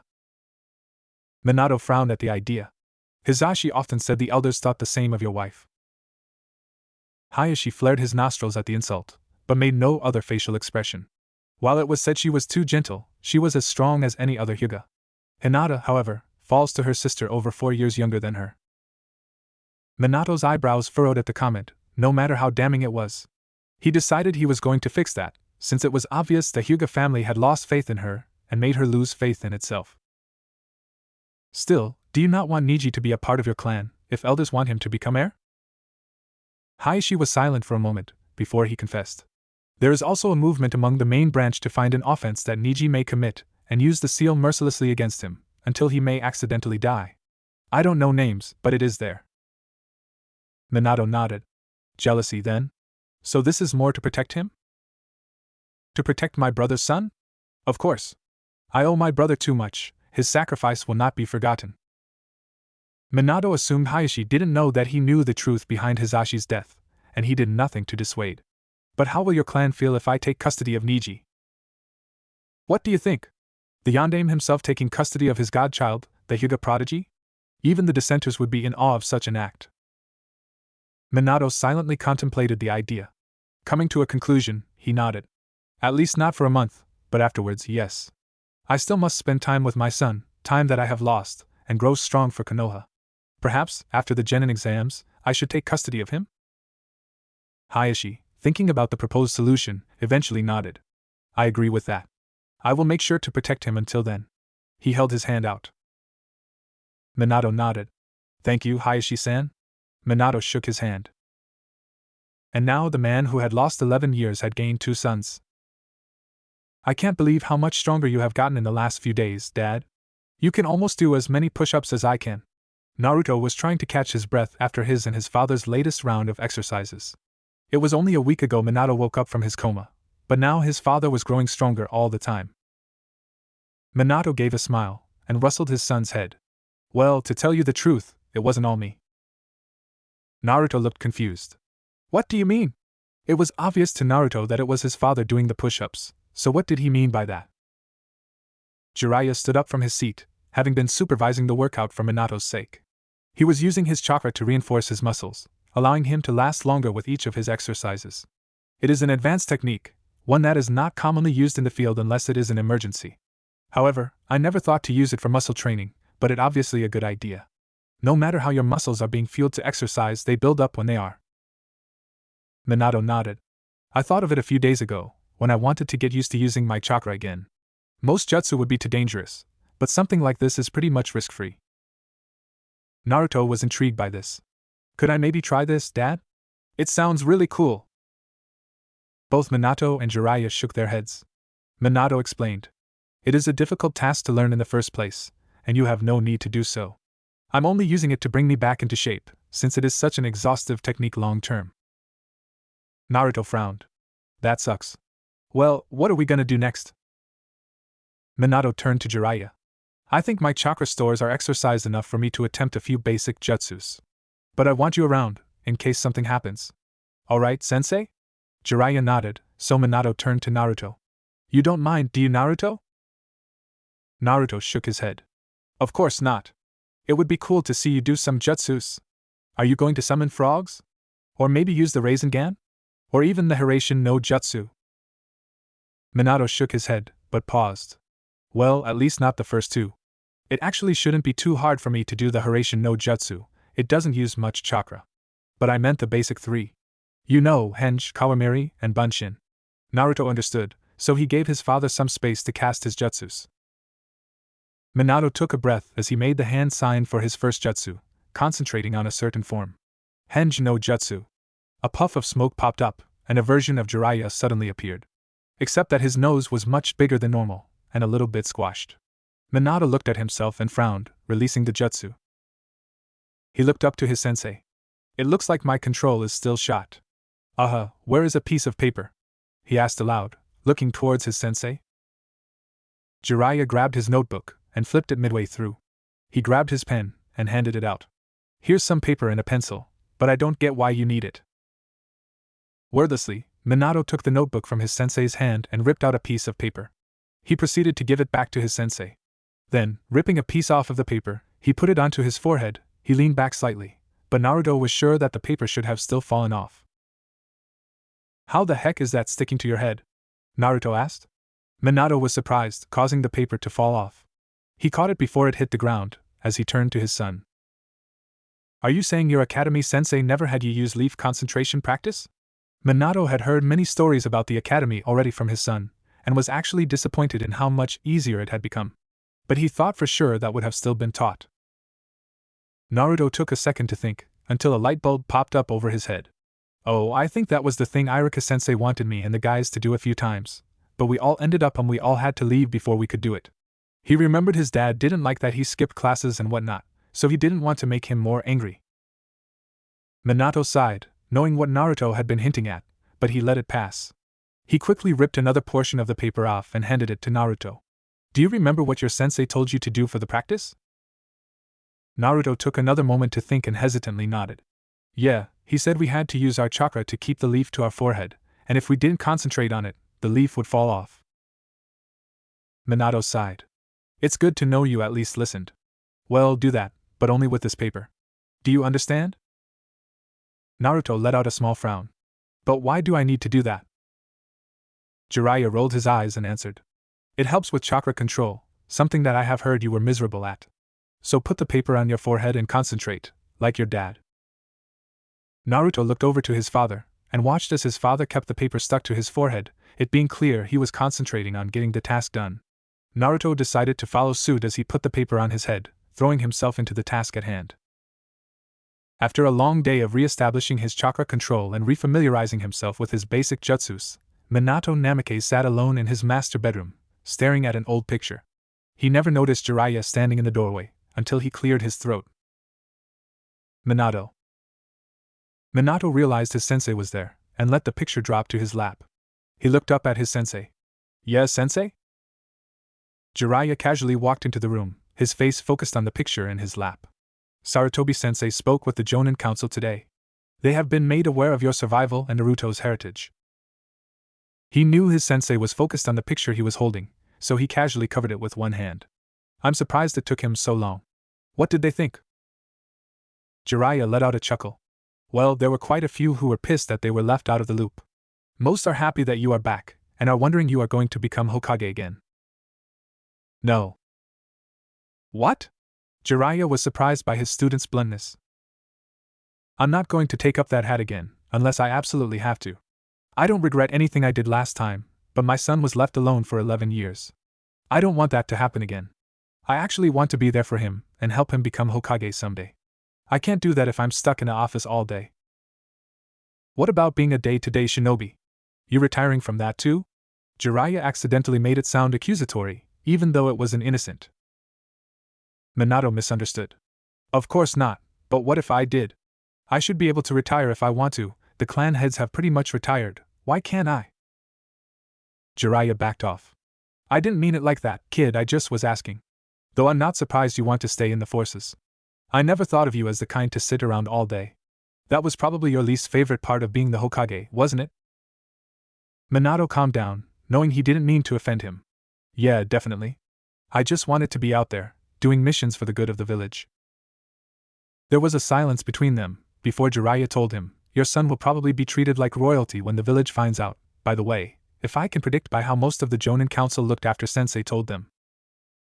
Minato at first smiled, and then frowned. I just hope that doesn't go to his head too much. Jiraiya smiled, and lightly punched him in the shoulder. I don't think you have to worry about that, as long as you are around to ground him. Minato nodded solemnly. He looked down at the picture in his lap, something Jiraiya noticed. Jiraiya made a slow grab for the picture, but Minato stopped him from taking it. Oh, is it something private? Something steamy from Kushina? Jiraiya gave a lecherous grin at the thought. Minato shook his head. No, it's just an old photo. He looked at it for a moment, before handing it over to his sensei. Jiraiya looked over the old photo, recognizing this was picture of when Minato was a chunin, about 15, after he had saved Kushina. He stood in the middle of the portrait, his arms around the waist of two women that were most important in his life. On his right stood Kushina, her long red hair almost obscuring half of his body with her head resting on his shoulder. She wore a dark green dress with a white shirt on, something that Jiraiya looked good on her. On his left was his mother, someone Jiraiya hadn't thought of in 15 years. Besides her hairstyle, a short shoulder-height bob cut, Minato was almost a spitting image of him. She was in her late 30s, but looked older. Remembering how sick she was, Jiraiya frowned. If Minato was 15, then that would be around the time. That was my last photo with my mom. Jiraiya looked up to his student, a few tears in his eyes. You remember how sick she was, but she was so happy when I let Kushina meet her. I remember her telling me that we were destined to get married and make beautiful babies. We were so embarrassed she said that, but it is so true in the end. I just wish she was around for our wedding and for Naruto's birth. I think it's kind of funny how it turned out. I had no dad, and Naruto will have no mom. I just hope I can be as good a parent to him as my mom was to me. Jiraiya gave him back the photo and put a hand on his shoulder. Don't worry, kid, you will be a great parent. You are a great parent already. I can tell in his eyes that he is so happy you are here and how much he wants to spend time with you. Minato took a look at his photo, and then to his sensei. You think so, sensei? Jiraiya nodded. Of course. Now, I'm not going to be in until late, and I maybe bring some company. Do you mind? The innocent tone that he used told Minato what he meant. He let out a huge sigh. I'm not having my son wake up to find his godfather half naked with a couple other naked girls. It was bad enough that it happened to me. Twice. Jiraiya faked huff. Fine then, I'll rent a hotel. Can I borrow some money? Minato shot a look as if to say, are you serious? Getting the message, Jiraiya threw his hands up as he left the room. Minato let out a great sigh again, letting his gaze fall onto the photo. He wasn't honestly sure if he could be half the parent his mother was to him, but he knew beyond a fact he would be better than his father ever was to him. Then again, all he had to do was talk to his son before he became a jonin. Minato wasn't sure why he ended up being angry at all the one-eyed men he met. He really wasn't. The next afternoon, the streets around the Hokage's tower were filled to the brim with Konoha citizens and shinobi, all there by order of the Sandaime Hokage. Everyone had been instructed to come, so almost all did. The only reason for such an announcement was that it was a very important one. They even ignored the presence of the village pariah Naruto Uzumaki, standing in the middle. A cloaked figure stood near him, someone that attracted the curiosity of a few of the surrounding people, but no one made a comment towards him. The streets filled as 2 p.m. drew near, whispers all around of what they could possibly be announced. Many people feared that the Hokage was announcing a war, even though they all knew that he was a more pacifist leader. Others wondered that he was announcing his retirement, as the man was into his late 60s and had already retired once. The question among those groups then became, who would become the next Hokage? Naruto was on edge, however. He knew what was going on, and couldn't wait for the big reveal. He and his father had been training all day to make sure their plan went as expected, one that he thought was awesome. As he looked around at all the people, he ignored the few that gave him stares and wanted to see if he knew anybody. He saw Kiba a few rows up and a dozen or so feet to his right, so he gave him a wave. Kiba nodded back, and Akamaru, on his shoulder, gave him a greeting bark back. Naruto kept looking, but couldn't see over most of the rest of the villagers. So instead, he let his gaze focus onto the cloaked figure next to him, and he couldn't help but smirk. He couldn't wait for the cloak to come off. Kakashi, for once, was not late and was in fact on a rooftop, waiting for the news. He was curious about how people would react, and how his sensei would treat all of them. He hoped, in a shallow sense, that he would give them the same level of dismissal as he had gotten. He had asked the Sandaime to act as a liaison between the two, but nothing had come from those efforts, leading him to think the Sandaime had taken his sensei's side. His mind in a contemplative move, he didn't notice her until she had her fingers on the mask. He slapped her away before she could pull it down, and looked at the trenchcoat Kunoichi. Oh, hello, Anko-san. Anko gave him a smirk back. Hey there, Scarecrow. I'm surprised you aren't up in the tower right now. Kakashi raised his visible eyebrow. What do you mean? She rolled her eyes. Well, according to most rumors, you are being announced as the Godame today. But since you are sitting here, I'm guessing it isn't as anything as fantastic as that. Kakashi shook his head. No, it is definitely fantastic, but it isn't that. You know! Enko grabbed both sides of his vest. How do you know? What is this announcement about? Kakashi turned his eye to the Hokage Tower. He pointed towards it as he told the energetic snake lady of Konoha, "Why don't you listen for yourself?" Enko turned her head, to see the Hokage step into view onto his balcony. Citizens of Konohagakure, I have gathered you here to make a grand announcement to the future of Konoha. However, it first be mentioned that this announcement comes with a confession. Over 11 years ago, I told you that Minato Namikaze, our illustrious Yondaime Hokage, gave his life to defeat the Kyuubi. This was a lie. Words spread quickly, and many eyes went towards Naruto, as they made the connection that he was involved with his actual death. However, people were surprised by the Hokage's next statement. Instead, he went into a deep coma that I feared he would never wake up from. However, 1 week ago, he woke up from this coma, and has spent the last week recovering from his time in the coma. Soon, Naruto was forgotten. Many people asked where he was now, while others, the bolder ones, claimed the Hokage was lying and that there was no way the Yondaime could still be alive. If you wish to see proof of the Yondaime's survival, I will give it to you. From his sleeve, he pulled a kunai that everyone immediately knew, the famous three-pronged kunai that the Yondaime used for his Hiraishin no Jutsu. At that moment, the cloaked figure next to Naruto dropped his cloak, revealing all to those who noticed that it was Minato Namikaze. Then, he grabbed Naruto by the waist as he prepared to make the leap.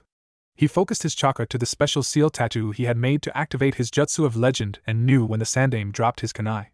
Then, in the yellow flash that gave him his name, he teleported himself and his son to the balcony. The collective gasp of everyone in the crowd was deafening. Turning to the crowd, Minato bellowed to the crowd. "Hello, citizens of Konoha. It is good to see that my sacrifice was not all for naught. It is good to see the health of the village that I love, and of the health of my son Naruto." He patted Naruto on the shoulder to show whom he meant, as if the name Naruto was not rare enough. Naruto did not know the atmosphere could actually contain that much dread. His father continued, "I am sorry that I have not been here for the last 11 years, but I promise to do all that I will for Konoha in the future. May Konoha prosper." He ended his mini-speech, not wanting to go into a long speech on his first appearance, with total silence. No one knew if they should cheer or, in Minato's mind, crap their pants. A ghost, more or less, came back and greeted them all and revealed that Naruto was his son. They were still stunned. Minato led his son off the balcony, as Minato wanted to relax. There would be a lot of more individual conversations in the future with the citizens of Konoha, but now he wanted to enjoy the rest of the day with his son. Minato Namikaze is not a man to be angered easily. And even if you did anger him, he was not one to yell. To raise his voice, like he did with Kakashi, yes. But to yell? He only yelled once in his life, at a man who did the unforgivable in his eyes. So how did he express his anger at people? "So, Naruto, what do you think about this store for my new clothes?" Minato walked openly in town with his son by his side. They were currently shopping, updating wardrobes and the like. The owner of said store was looking out the front of his little shop, on edge. Naruto shook his head. "No, this place is way too expensive. This place charges like 200 yen for a white shirt." This comment was heard by all the spectators and the shopkeeper winced. His past policies, before he knew, were coming to bite him in the ass. Minato shot a glare at the store clerk. "You're right, son. Any place that would charge almost triple for a normal shirt is someplace where the owner should be ashamed of themselves." Though Naruto didn't understand the subtext behind it, the owner saw it for what it was.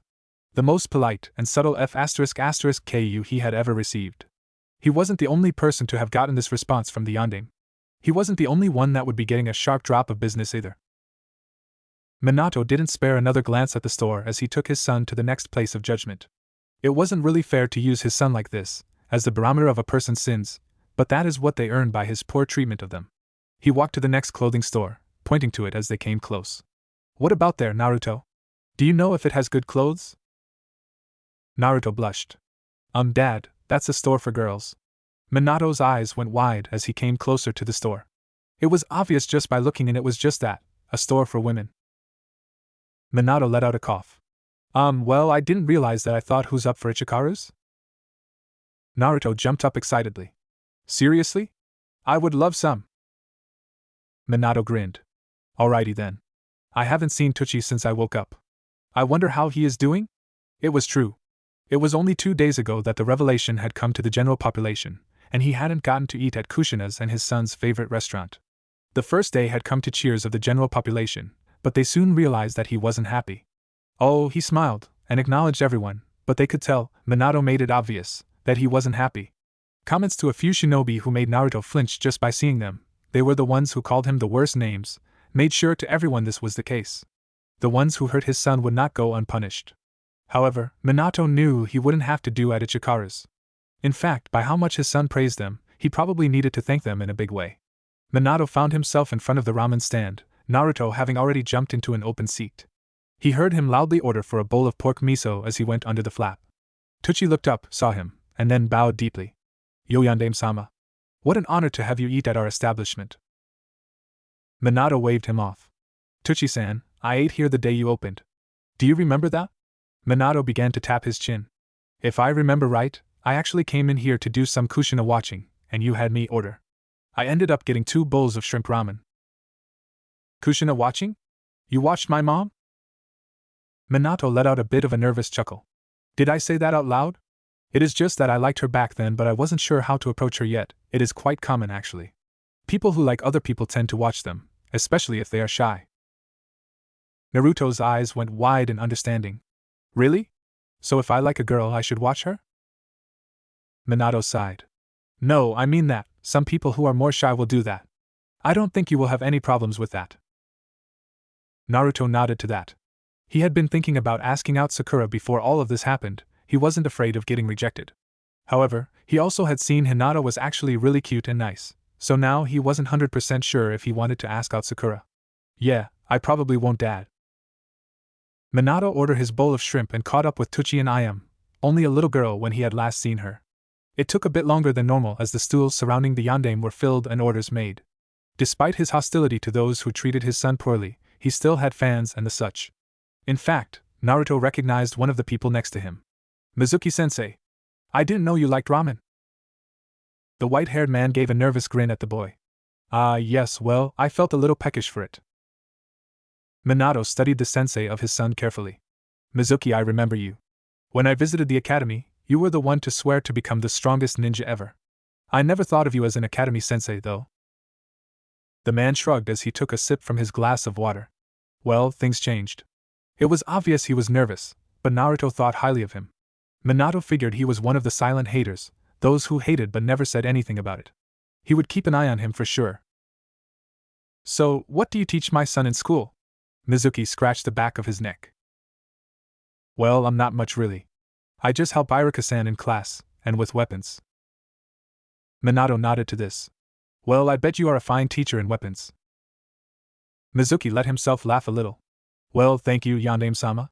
Mizuki took a long sip from his water afterwards, unsure of what to say next. Minato took the prerogative. I would also like to apologize. Naruto hasn't been coming to the academy for the last week and a half, and that is my fault. Mizuki immediately shook his head. No, Yandame-sama. There is nothing wrong with that. If anything, it might be better for Naruto-san here. I mean, training with you. I mean, he probably won't ever have to come back. He can just learn from you. Minato frowned at the comment and shook his head. Nonsense. I went to the academy, and I had a great education. I will of course help him grow stronger, but I see no reason to take him from such an opportunity. Mizuki simply nodded. Oh, of course, Yandame-sama. The conversation ended there as all of their bowls of ramen were served. They each ate their bowls, and Naruto ordered a second bowl fairly quickly. The second one finished was Mizuki, who then brought attention to Ayam, who took his money. He quickly said good day to both of them, and left in a hurry. Minato finished his last bit of ramen as he watched the man leave. He definitely did not trust him. Naruto felt very awkward as he made his way to the academy. Not only was he wearing a somewhat new outfit, a black t-shirt with the Uzumaki swirl proudly ordained on his back along with his normal orange pants, but he was also being watched. And it was a different type of watching. He hadn't noticed it over the last few days since he had been basking in the aura that was his father, but since he was alone, he felt it. It was tough for Naruto to understand why they were watching at first, but as he passed by the faces on the street, realization hit him. They were in awe. It was odd for Naruto, but they were in the awe of the shock and awe. Just seeing him made those faces contemplate past feelings and handle with the reflections of the truth. The once demon was actually the chosen son. Even the haters, who still did not trust Naruto and thought the fourth Hokage overestimated his own sealing abilities, were still in awe. Naruto wasn't really sure what to think. So he just hurried to his class, wanting to see Irika-sensei again. He walked into the classroom, and immediately waved to Irika at the front of the classroom. "Hey, Irika-sensei." Irika looked up, and saw Naruto. He smiled to the boy, legitimately happy for him and unsure of what to think of the current situation. It wasn't every day one of your students was suddenly revealed to be the son of Konoha's greatest hero. He wasn't the only person to look up, however. The whole class turned to look up at Naruto. Naruto immediately felt uncomfortable. Nervously, he waved to everyone. Hi. The guys seemed to be studying him, but the girls seemed to be judging him. There were 9 girls in the class, and Naruto wasn't sure what they were thinking. Except for Hinata, since she didn't really judge people. She had visited again the day after his father revealed himself, after they got back from shopping, and they hanged out for a couple of hours, even being used as an impromptu taijutsu partner, as his father tried to correct the forms Naruto blindly used. Suddenly, 3 girls, including Ino, moved their way towards him. Naruto really wasn't sure what to do. Ino was the first to reach him. "Why don't you sit next to me, Naruto-kun?" she asked sweetly. The other girls asked the same thing as they led him down to near where they were. He didn't like where this was going. They looked at him like how they looked at Sasuke. He didn't trust this, but wasn't sure how to stop it. His words weren't exactly helping. I just want to sit, could you stop pulling me?" Ino just looked back at him and pouted. The pout was compounded by the 2 girls beside. "We just want you to sit next to us, Naruto-kun." Naruto really wasn't sure how to defend himself. Kiba was laughing at how Naruto was suddenly being treated. Hinata was terrified at the concept of Naruto getting fangirls who would be all over him and not looking in other quieter directions. Sakura was confused that Ino was suddenly a Naruto fangirl. Okay, yeah, it turns out he had a super famous dad, but he was still dumb and bright, color-wise, and loud. Sasuke-kun was so much cooler, in her mind. Irika pitied his favorite student at the moment, as it appeared the horror of fangirldom, a topic he had actually discussed with Sasuke once, had befell him. Sasuke pitied him. Due to his heritage, Sasuke decided to give Naruto a break. He wasn't some clanless idiot, he was the Hokage's son of an idiot who would be learning from the best from now on. He might turn into a challenge, he had thought amongst himself. And right now he was in the evil clutches of fangirls, a miserable fate indeed. Sasuke thought about helping, but shook his head. He would challenge Naruto to a spar later though, see if his time with his father improved him. He buried any other feelings besides the business-like approach to this scenario, such as jealous and a feeling that the world was unjust. Naruto ended up in a triangle of girl. Ino was on his right, to prevent escape, and the girls on his left, and behind him. Naruto-kun, I never knew how cute you were. Naruto rolled his eyes. What the heck was with Ino? I didn't realize how sexy whiskers could be. I like your messy hair. Naruto was not used to this sort of positive female attention, so he did something he never thought he would ever do. He focused on Irika as he began class, trying to ignore the eyes and smiles of his sudden fans. Irika was surprised at the attention he was getting from the blonde, but he would take it. He just hoped his fans wouldn't forget about their own education. Sasuke looked approvingly from next to the girl behind Naruto. He was learning quickly. Minato calmed himself down, as he had the rubber ball in his hand. After 11 years, he had to reteach his body to do the Rasengan. The first had taken only minutes, it wasn't that hard once you knew what to do. This step though, this took him over a year to finish when he built it the first time. He began with the same power levels that popped the balloon, and let his power grow. The ball began to deform, but Minato couldn't hold out, forcing the chakra in his hand to build down. He looked down at the ball, frowning. Jiraiya just patted his on the back. Come on, kid. You have only been working at it for 2 hours. It took me 2 months to do, and I knew how you did it, too. Minato only nodded. Hi, sensei. That is true. He let out a breath. I think I'm gonna take a break for a second with this. He paused for a moment, and turned to his sensei. Will I have to resign the Toad Scroll, or am I still an eligible summoner? Jiraiya let out a small smile. Don't worry, you are still on there. To be honest, I used to watch it all the time. That way, if your name faded, Jiraiya drifted off. Minato understood. Maybe I should try to summon one of them? Give them the news that I'm back? I bet Gamabunta-sama would be happy to hear that. Jiraiya nodded. He has asked me for updates in the past, though not any recently. Boy, will he be surprised. Minato nodded as he bit his thumb. Let's see what happens. He made the hand signs and struck the ground. Kuchios no Jutsu. A puff of smoke popped up, and a red toad appeared. He had pointy purple markings, and a pair of goggles around his neck. Kosuke here. He saluted immediately, happy he was going to be getting his first messaging job from the legendary Toad Sage. He looked up and saw the Toad Sage, as described by his instructors at MT Mayaboku, but noticed someone else, the one who actually had blood on his hand. Minato nodded. Hello there, Kosuke. My name is Minato Namikaze. Kosuke immediately dropped his toad jaw. The great Minato, the one the boss let ride him in a fight against the Kyuubi, was in front of him. Everyone knew the story, and many had assumed the man had died. But here he was. He began to bow. Minato-sama, what an honor. Minato modestly shook his head.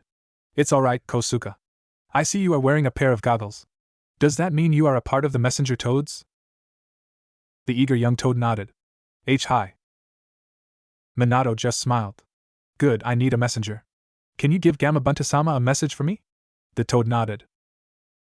Though Minato could not possibly know this, in IWA, a rare earthquake hit, one powerful enough for the ground to visibly shake. In Kumo, the Reikijay had a cold chill run down his spine as he dropped a saucer of sake, the glass breaking on the table. And in a little cave in Amigakure, a man masked in orange paused for a second, for no good reason.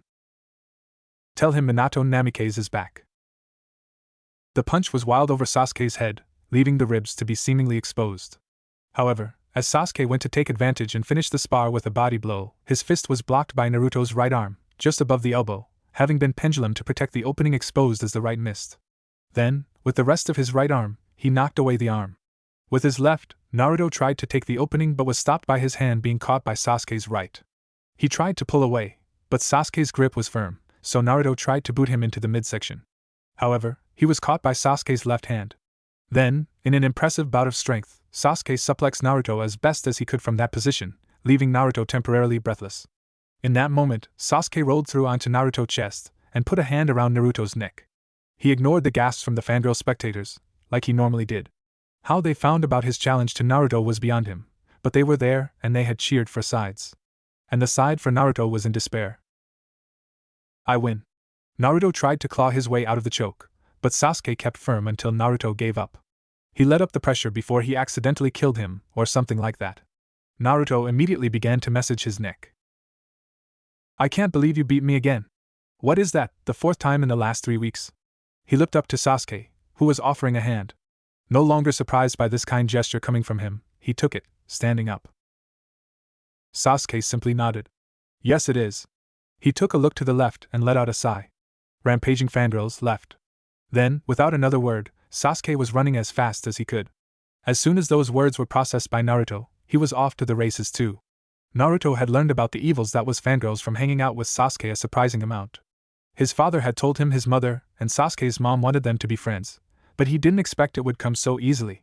But they were able to bond over the evils of fangirls who tried to kiss you and always bothered you. Naruto regretted ever wishing he had some, as the 7 he had at the moment, both civilians and academy students around his age, pestered him in everyday life. None did more so than Ino Yamanaka. And the fact she had turned fangirl so quickly made him more cautious. She said it was because he hadn't been well liked by her mother, and thus never an option, but Naruto didn't buy it. So, right behind Sasuke he ran. They were quickly out of the training grounds and huffing their way through the streets of Konoha. The civilian fangirls had dropped out of the race, but still nearly a dozen remained. Sasuke and Naruto could clearly hear 2 of them. Naruto-kun, I just want to give you a massage. Your neck must be sore. Sasuke-kun, I only want to give you a congratulatory kiss. Naruto and Sasuke were now focused on evading them, and Naruto had a plan. He saw the tall building with the alley next to it coming up in front of them, and decided to put his plan into action. Sasuke, turn into this alley and stop. Naruto commanded the Uchiha. Deciding that Naruto must have a plan to escape, the one thing Sasuke admitted he could do better than him, he followed his advice.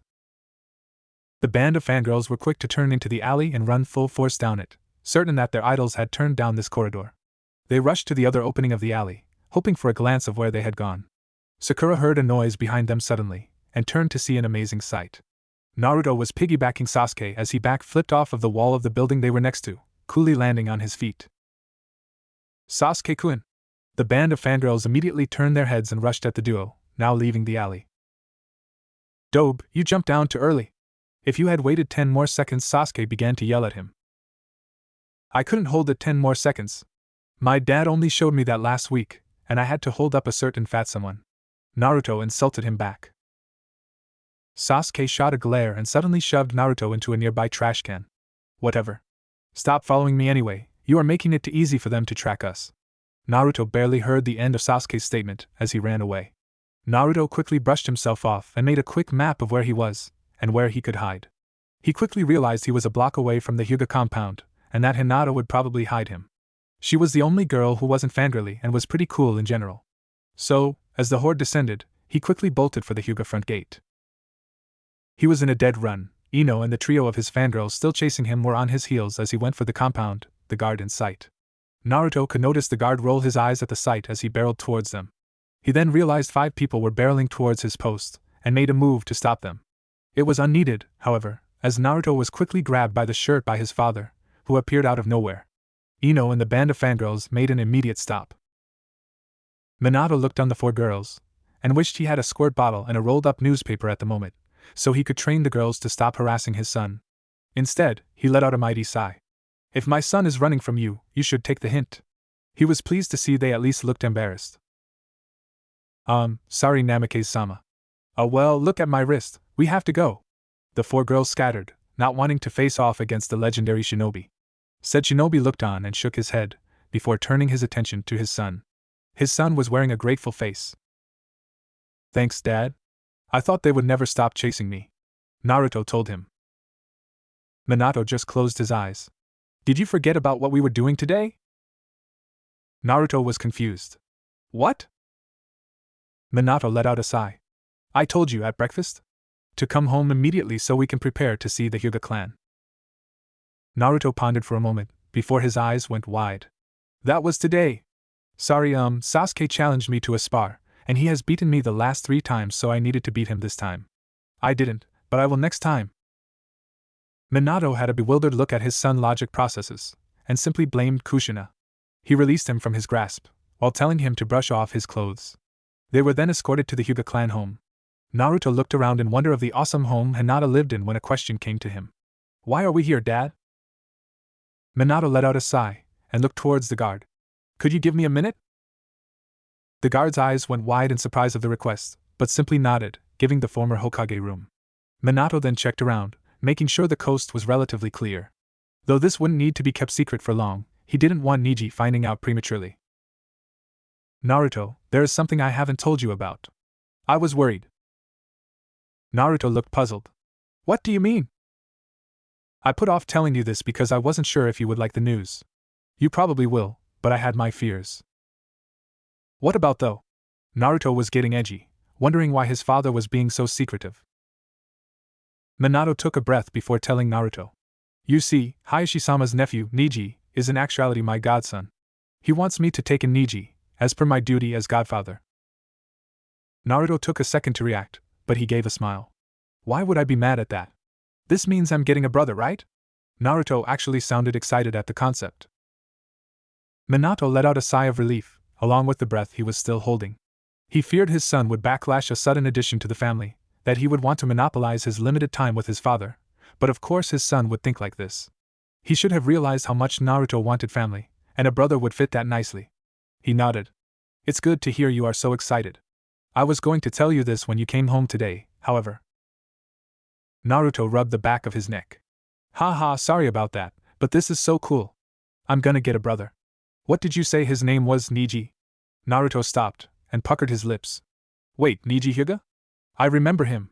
He is graduating next week from the academy. I had a class with him when I wanted to.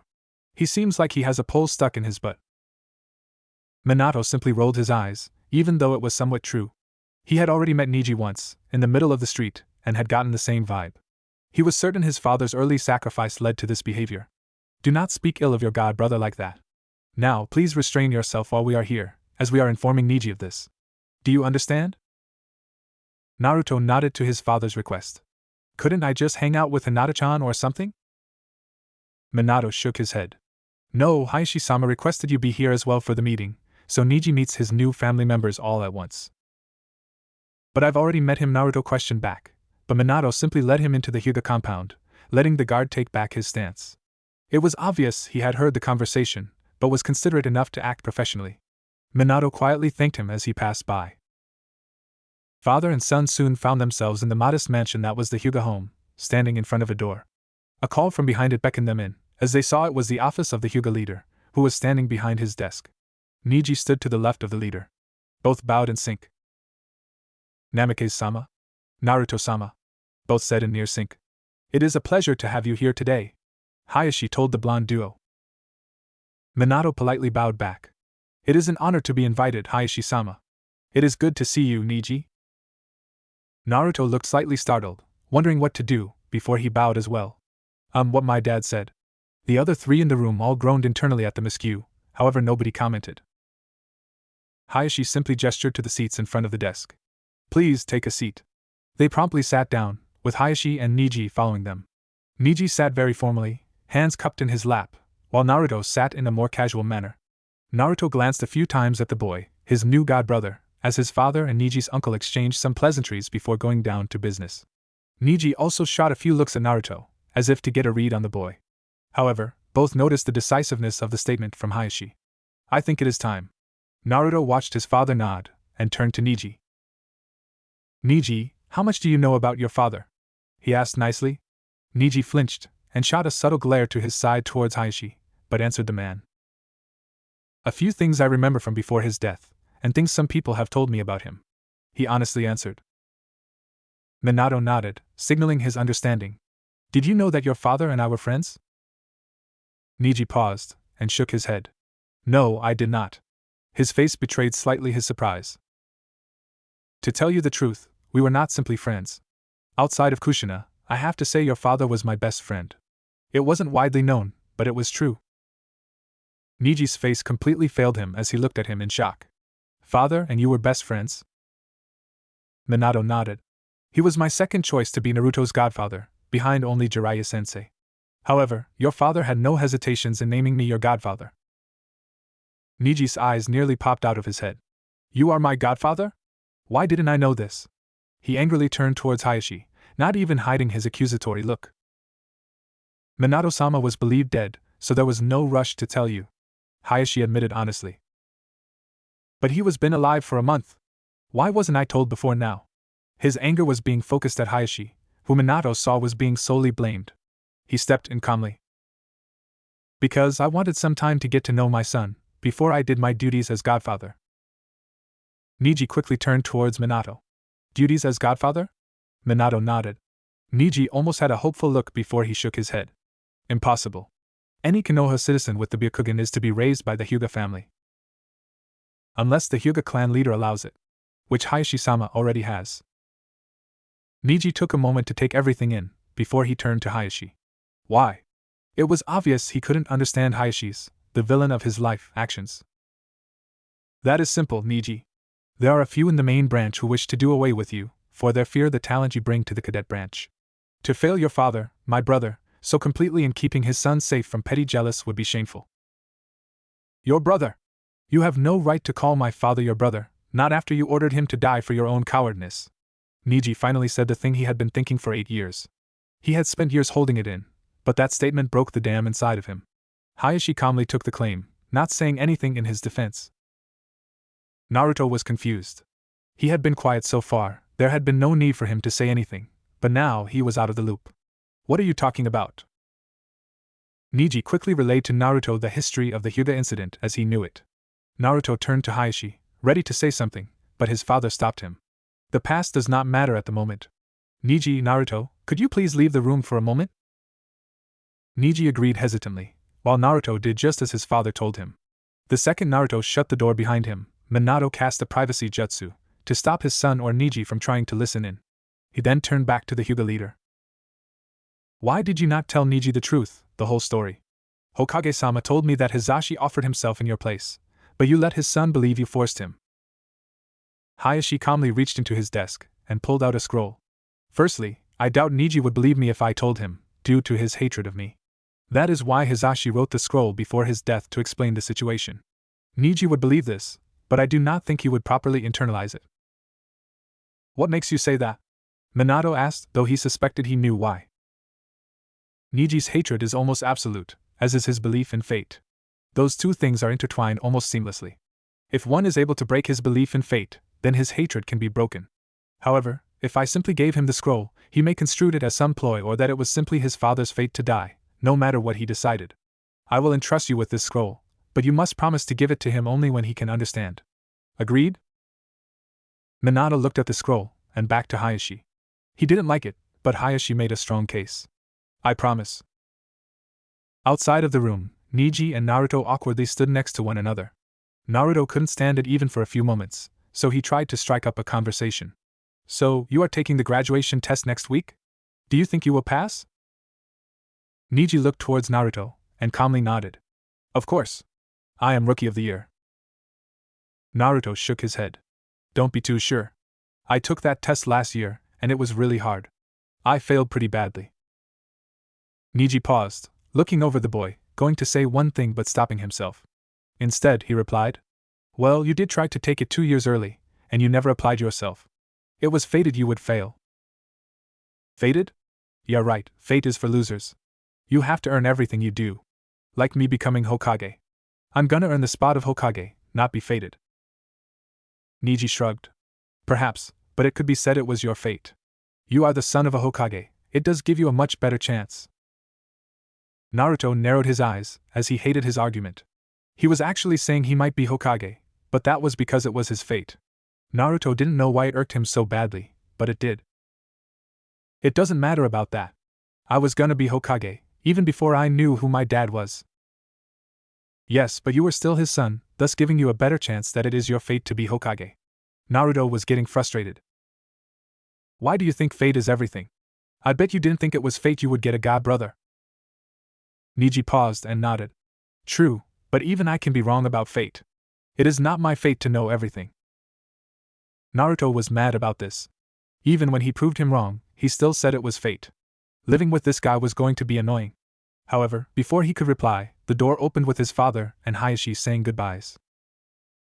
Minato turned to Neji. Neji, you will be moving in with us at our house after you graduate. That will give you enough time to pack up and say all of your goodbyes. Is that all right with you? Neji nodded. Hi, Namike-sama. Minato immediately shook his head. Please, you don't need to call me that. You may call me Godfather, or Uncle, or even Minato. Neji paused for a second. Okay, Godfather. Minato nodded. That is good to hear, Neji. Have a good day. Good day, Godfather. With that, Naruto and Neji shared an awkward goodbye and the blonde duo left the Hyuga compound, returning home. Later that night, after listening to his son complain about Neji's obsessing over fate and a good hard training session, he was happy to see his son was advancing in the tree walking exercise so quickly. It took him 2 weeks to learn it when Jiraiya taught it to him. Only Minato and Jiraiya were up. Both stood in the training room, with Minato in an almost meditative state. You do not need to worry, Sensei, I know what I am doing. Jiraiya let out a grunt. Look, Gaki, I believe you, but are you ready yet? I mean, you still aren't half as good as you were back in the day. Maybe, but I need to get some closure before he moves in. Minato calmly responded, not looking at his sensei. Jiraiya sighed, but nodded. I guess you're right, but this seems really risky. How can you be sure? He was cut off by Minato opening his eyes. I'm locked in. I'll be back in an hour, understand? Jiraiya simply nodded.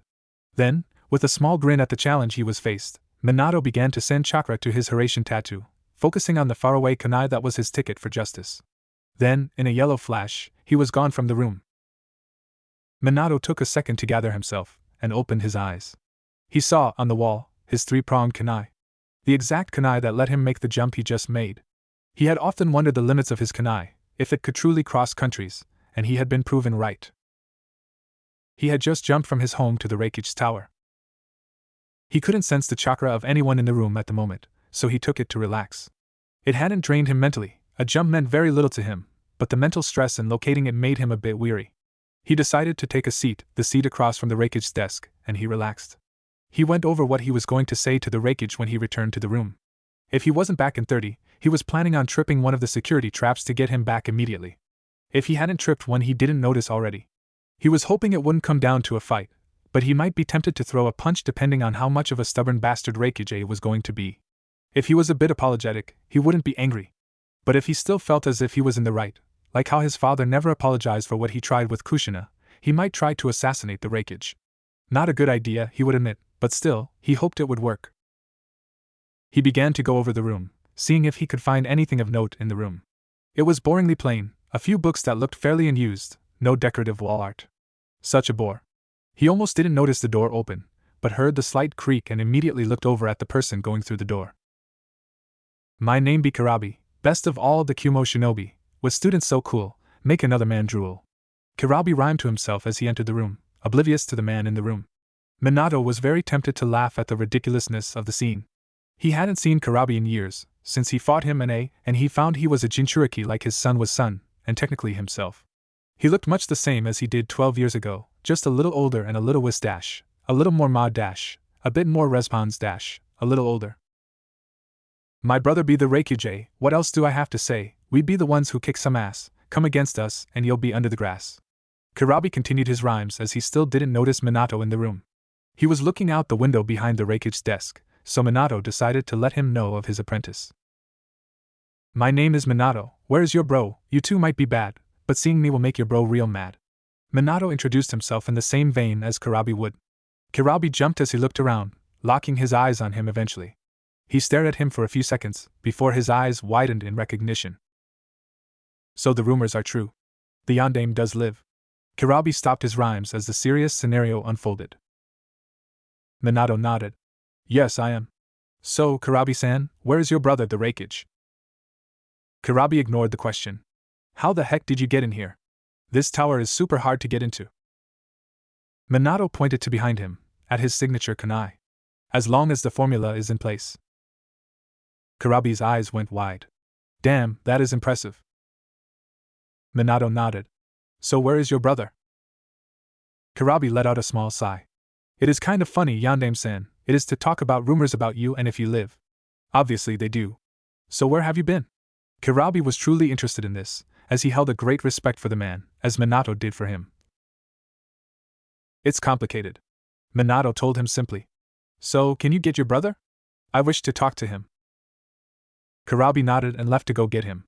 Despite respecting him, Minato didn't trust what was about to happen. Would the Reikage attack him, send Anbu to try and capture him, or what? He was locked in on the kunai at his home, just in case. Soon, two people returned, A and Karabi. So, Yandere-sama, I see you are back. What are you doing here? I tried to act coolly, but he was still very nervous.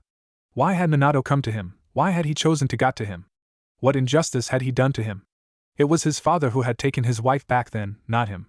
He only was afraid though, because the man had sought him out and could be much stronger due to some vengeance he wished to seek. Yes, Reikage-sama, I wish to talk to you about the Hyuga incident. The Reikage rose an eyebrow. Why are you bringing this up now? They wrongly killed our shinobi 8 years ago, why didn't you bring it up then? I would have, but I was still in a coma. Saving my village from the Kyuubi and all takes a lot out of a person. The Reikage rose his eyebrow. So that is what happened to you? Stuck in a coma? Pity for you. So, what do you want to speak about with me? Minato let out his breath before he spoke. First off, you are a terrible liar, Reikage. We both know that you ordered it, just like your father ordered the capturing of Kushina-chan. Secondly, we both know what the Hyuga did, so there is no reason to hide it. They switched out Hisashi for Hayashi. That is where you messed up, eh? For Hisashi was my best friend. So, do you have anything to say? He could feel the slight amount of fear coming from A, and decided to exploit it. He had grown more terrified at his words. Yes, all of this was true, but he was his best friend. He just had to call for the yandere's best friend's death. However, he decided to try and hold his ground. Firstly, Yandere-sama, I have no clue what you are talking about. Secondly, we have done nothing on the matter because the daimyo opposed to any further actions. Finally, I did not know you held any relationship with the man. What does it matter in this case?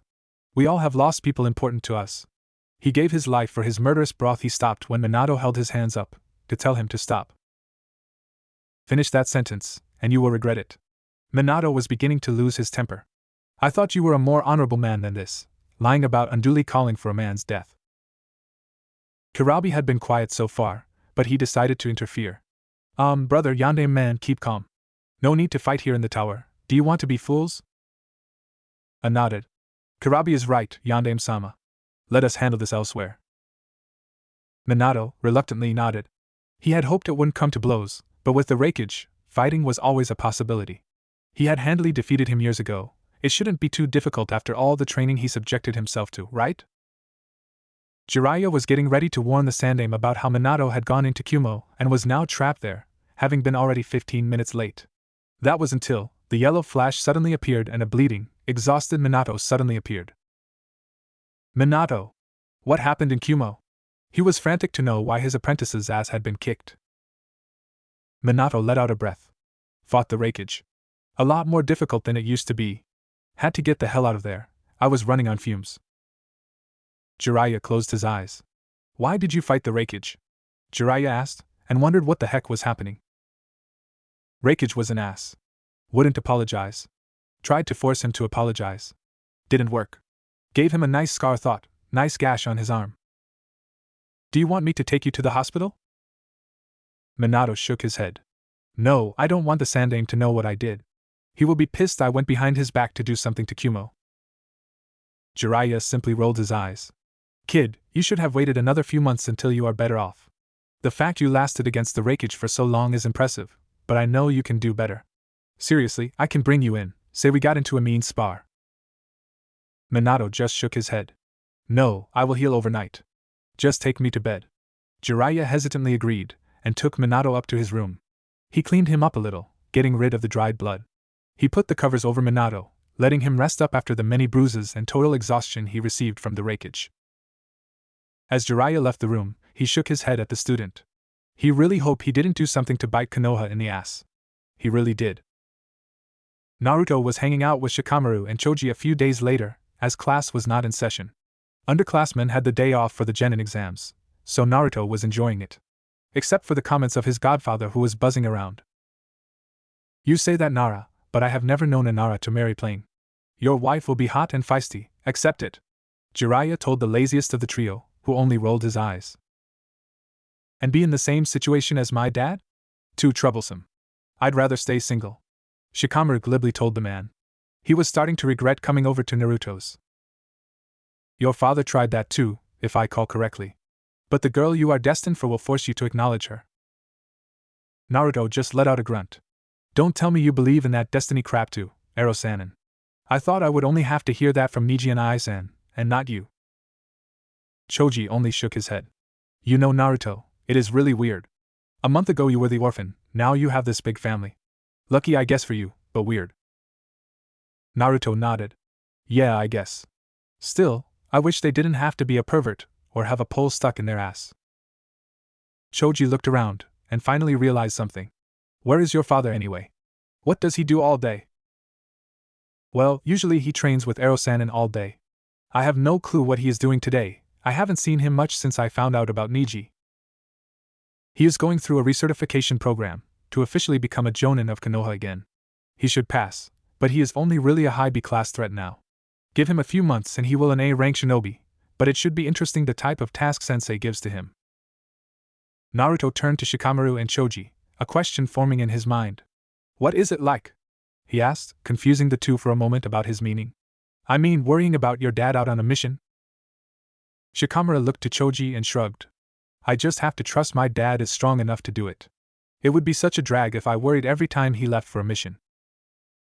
Choji nodded at his friend's comment.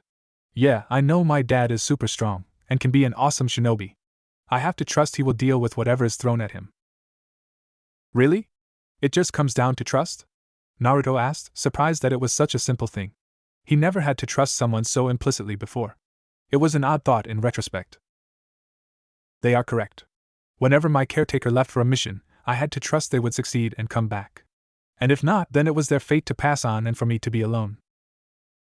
Naruto clenched his eyes and let out a sigh. Opening them, he turned back to his new brother. Sure, yeah? Fate. Whatever. Is that a headband? You passed? Neji nodded. His belongings had been moved in earlier that day, and he would now be residing in the home. Yes, I have passed. I will have to wait a few days to find out who is on my team. I wonder who they will place with me. Jiraiya was listening to him and decided to answer. Well, where did you rank from this year? I was Rookie of the Year, of course. I would be nothing less. Well then, they will stick you with the kid who did worst in the class, and one of the stronger females who has a different style than you do. You're a Hyuga, So that mean either a heavy hitter ninjutsu user, unlikely for a girl at your age, or a weapons expert. Know who that would be? Niji thought for a second, and let out a sigh. So it sounds like I will be teamed with that fool Rock Lee and Tenten. She is acceptable, at least. Naruto was trying to remember who they were, from his short time in their class. He remembered Rock Lee suddenly, and grew a little mad. Hey, don't badmouth Lee. He is a pretty cool guy, and would try to help me with some of the work sometimes. Something he was barely competent at. And his lack of ability with ninjutsu and genjutsu leave a lot to be desired as well. He is utterly hopeless as a shinobi. You shouldn't be talking so ill of a possible future teammate, Niji. A voice surprised the four, as it was Minato wearing a jonin vest. So Gaki-sensei make you a jonin again? Minato nodded. Hi, I passed his requirements. Though he has special plans for me. He turned back to Niji. You should never be so dismissive of another's talents. Just because you have a bad ranking does not mean you are hopeless. Look at Jiraiya-sensei here. He was the dead last of his year, and he turned into a decent shinobi. The last bit was an obvious jab at the old man. Jiraiya grumbled. Decent? I am the great Toad Sage. Much more than decent. Niji studied the old man and gave a reluctant nod. This may be true, but he was destined to have a great sensei to make him so. I doubt Lee or I will receive a future Hokage as our instructor, godfather. Now, excuse me. I would like to go to my room. With a slight bow, he left the room. Minato humphed. Naruto was surprised by his father's actions. Why did you do that for Ota-san? Minato let out a small chuckle. Sensei, you were spot on with who will be on Niji's team. It will be Rock Lee, him, and the kunoichi known as Tenten. And he is technically correct that he won't be taught by a future Hokage. He then looked at the three boys waiting for his full answer. But they will be taught by a former Hokage. Minato was a little frustrated with the task that the Sandaime had set out for him to do. It wasn't that it was difficult, but it was simply one he was not interested in doing. Mainly since it involved him. He hopped his way towards the memorial stone to pick up Kakashi, as been asked of him by the Sandaime a few days beforehand. He landed roughly 10 feet behind Kakashi, who didn't so much as flinch. Instead, Kakashi simply continued to stare at the stone. Minato let out a sigh before speaking. You know, this is a fairly unproductive way to spend one's time. You could be doing something more useful. Like heading out to pick up your genin team. Kakashi perked up slightly at the comment, but shrugged. I don't have a genin team. Someone took them off my hands. Minato raised an eyebrow, and walked up next to Kakashi, deciding to look at the stone. He hadn't visited it since he left his coma, and there were quite a few people that he had to pay respects to, often overlapping with Kakashi's list. What do you mean, someone else took them off of your hands? He was honestly curious at the statement. Kakashi didn't respond for a minute. Minato thought that he wasn't going to, but then Kakashi slowly explained. I don't want a genin team this year. I would probably fail them automatically, without giving them a chance. I don't think that, right now, I can lead a group of students. From what Hokage-sama said the other day, they are very talented, but would fail my exam anyway. What do you mean they would fail? Minato, for the first time, was getting to take a good look at the man Kakashi had become, and he was not going to waste it. My team consists of a Nara, a female Inuzuka, and a talented civilian with a crush on said Inuzuka. Under the conditions of the bell test, it would be instant failure. The Nara will figure out the issue, but the other two won't listen to him. The female Inuzuka will be headstrong to prove her dominance and alphaness, and the civilian wouldn't want to make the Inuzuka fail. The Nara, if he was a Chunin, could pass it solo with their family techniques, but your standard Nara will usually only know the Cage Main Jutsu. The other two will either be too headstrong or too limited in one's abilities to acquire the bells, meaning they would fail. So, I gave them to someone who would give them a different test. Minato was slightly impressed with the logic, but was mad at one aspect. So why don't you change the test? Why change what always works? Kakashi quickly responded. Before Minato could ask what he meant, Kakashi explained it to him. This test, to my knowledge, has only been completed successfully on 4 occasions. The first occasion created the Sandaime Hokage and the 2 elders of Konoha. The second occasion created the 3 Sannin. The third occasion created the Yondaime Hokage and 2 top prospective ninja who were, if I remember your story correctly, killed by the Ichibi when it got loose during your team's Chunin exam in Suna. The fourth occasion created an ANBU captain, the best medic prospect in Konoha since Lady Tsunade herself, and the most resilient Uchiha who hadn't yet activated his Sharingan. Why change the test when the test works? Minato turned to study the expression on his former student's face, but couldn't really see much. With one eye covered in a mask, it was near impossible to get a read on him. Kakashi glanced towards his sensei, and saw he was observing him. Deciding it was prudent, he asked him, "So, you accepted a new set of students?" Minato simply nodded. It was a requirement of the Sandaime that I became a Jounin sensei in the meantime of my skill redevelopment. "So you didn't want to?" he asked, a bare hint of urgency in his voice. "No, I did. But simply not immediately," Minato coolly answered back. "Are you really trying to forget about me that much?" he replied, a half-joking tone to his voice. "Trying to replace us?" Minato paused, not fully sure how to reply. "No, it isn't like that. I like teaching a lot," he finished somewhat lamely. Kakashi's eyes showed his skepticism, but Minato continued. "You three will always matter to me. I would have given my life to save Rin or Obito, and I would still give my life to save you." Kakashi's eye went wide in surprise. "What, you think I would let you die just because of some grudge?" Kakashi didn't say anything to that surprising comment, in his mind, but simply said, "Shouldn't you be getting to the academy? I wouldn't have left for another 3 hours, which means it is about time now." With a small eye smile visible, the mood changed and Minato nodded. "I suppose it is." He turned to leave his student, but stopped himself. He didn't look back, but he did tell him something. "You know, Obito would probably make fun of you for copying him, right?" With that purposefully vague statement, he made his way to the academy to pick up the new Team 9. Niji Hyuga was impatiently waiting to discover who exactly his sensei for the foreseeable future. The Sannin Jiraiya had been correct in his assessment on who his future teammates would be. It was Rock Lee and Tenten. He was somewhat disappointed that he would have to carry as incompetent of a future shinobi as Lee, but it was his fate to deal with such an obstacle in his career. He had just endured a lunch with the two, and had gotten to know the two on a more personal level. Lee was everything he had expected. He was foolish, loud, obnoxious, and abrasive. Spending half an hour for lunch was an endeavor for his senses. The possibility of years having to deal with him, Niji was hoping his fate would be to see the error of becoming a shinobi and retiring after his first difficult mission. He would never hope someone's fate was death, but he suspected it might be so for his male teammate. His female teammate, on the other hand, she was a worthy one. She was a serious kunoichi in the utmost way. She had never fallen prey to a crush or had been removed from the focus of becoming a shinobi. She had, on her own admission, attempted to study medicine and discovered that it was not her fate to become a great medic like her idol Tsunade. However, Niji had believed that it was her fate to become a great weapons mistress on the same level as a Tsunade. He sat straight up in his seat as somebody entered the room for the first time. He had tall, black spiky hair with a well-groomed beard complementing it. His most distinct features was a face that looked fairly familiar to him and a cigarette hanging out the corner of his mouth. "Team 6, come with me," the Jonin said. Niji watched as the 3 members of Team 6 left. He regretted that the Shuichi Nara was not his teammate, and instead it had been Rock Lee. The Nara had been close to claiming the title of dead last, but was too naturally talented to let his minimal efforts secure the position. He was, perhaps, the closest thing he had to a friend in the academy. He almost pitied him as he watched his kunoichi teammate, Kira Inuzuka, leave behind him, her brown Ninken in her arms. She was nearly as loud as Lee, and was obsessed with proving her alphaness. He supposed it was due to the belief of natural male superiority, a belief Niji did not believe, and her attempts to overcome it.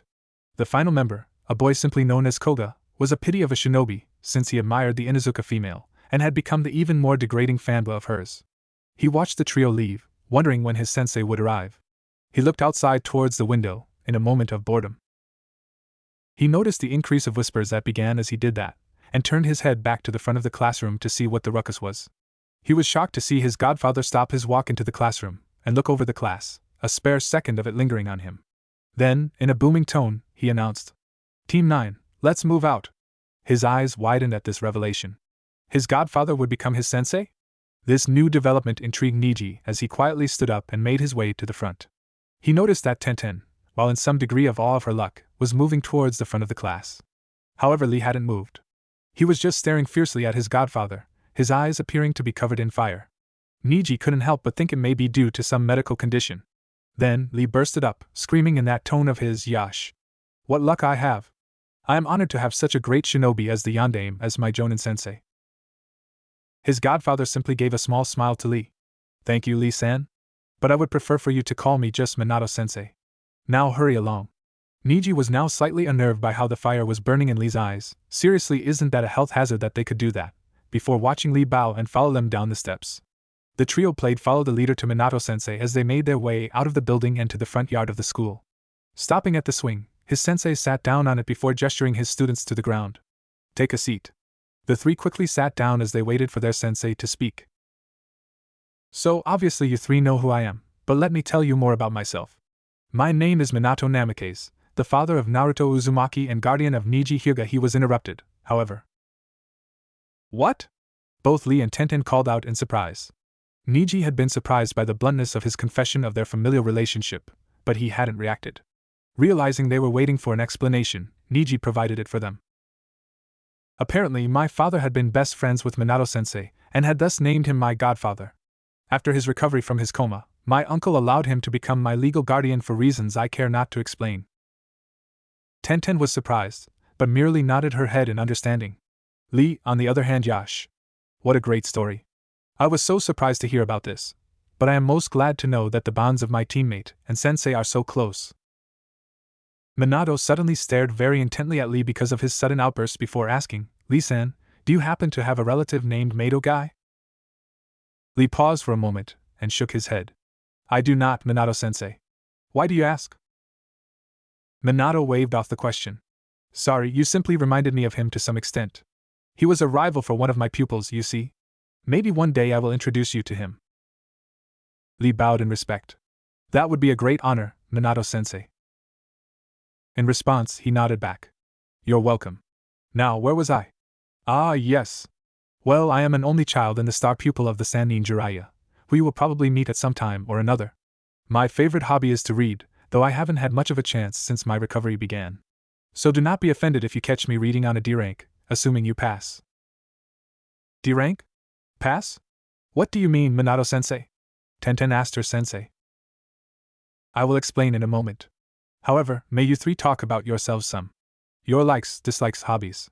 I do wish to get to know you better. Lee raised his hand. I wish to go first.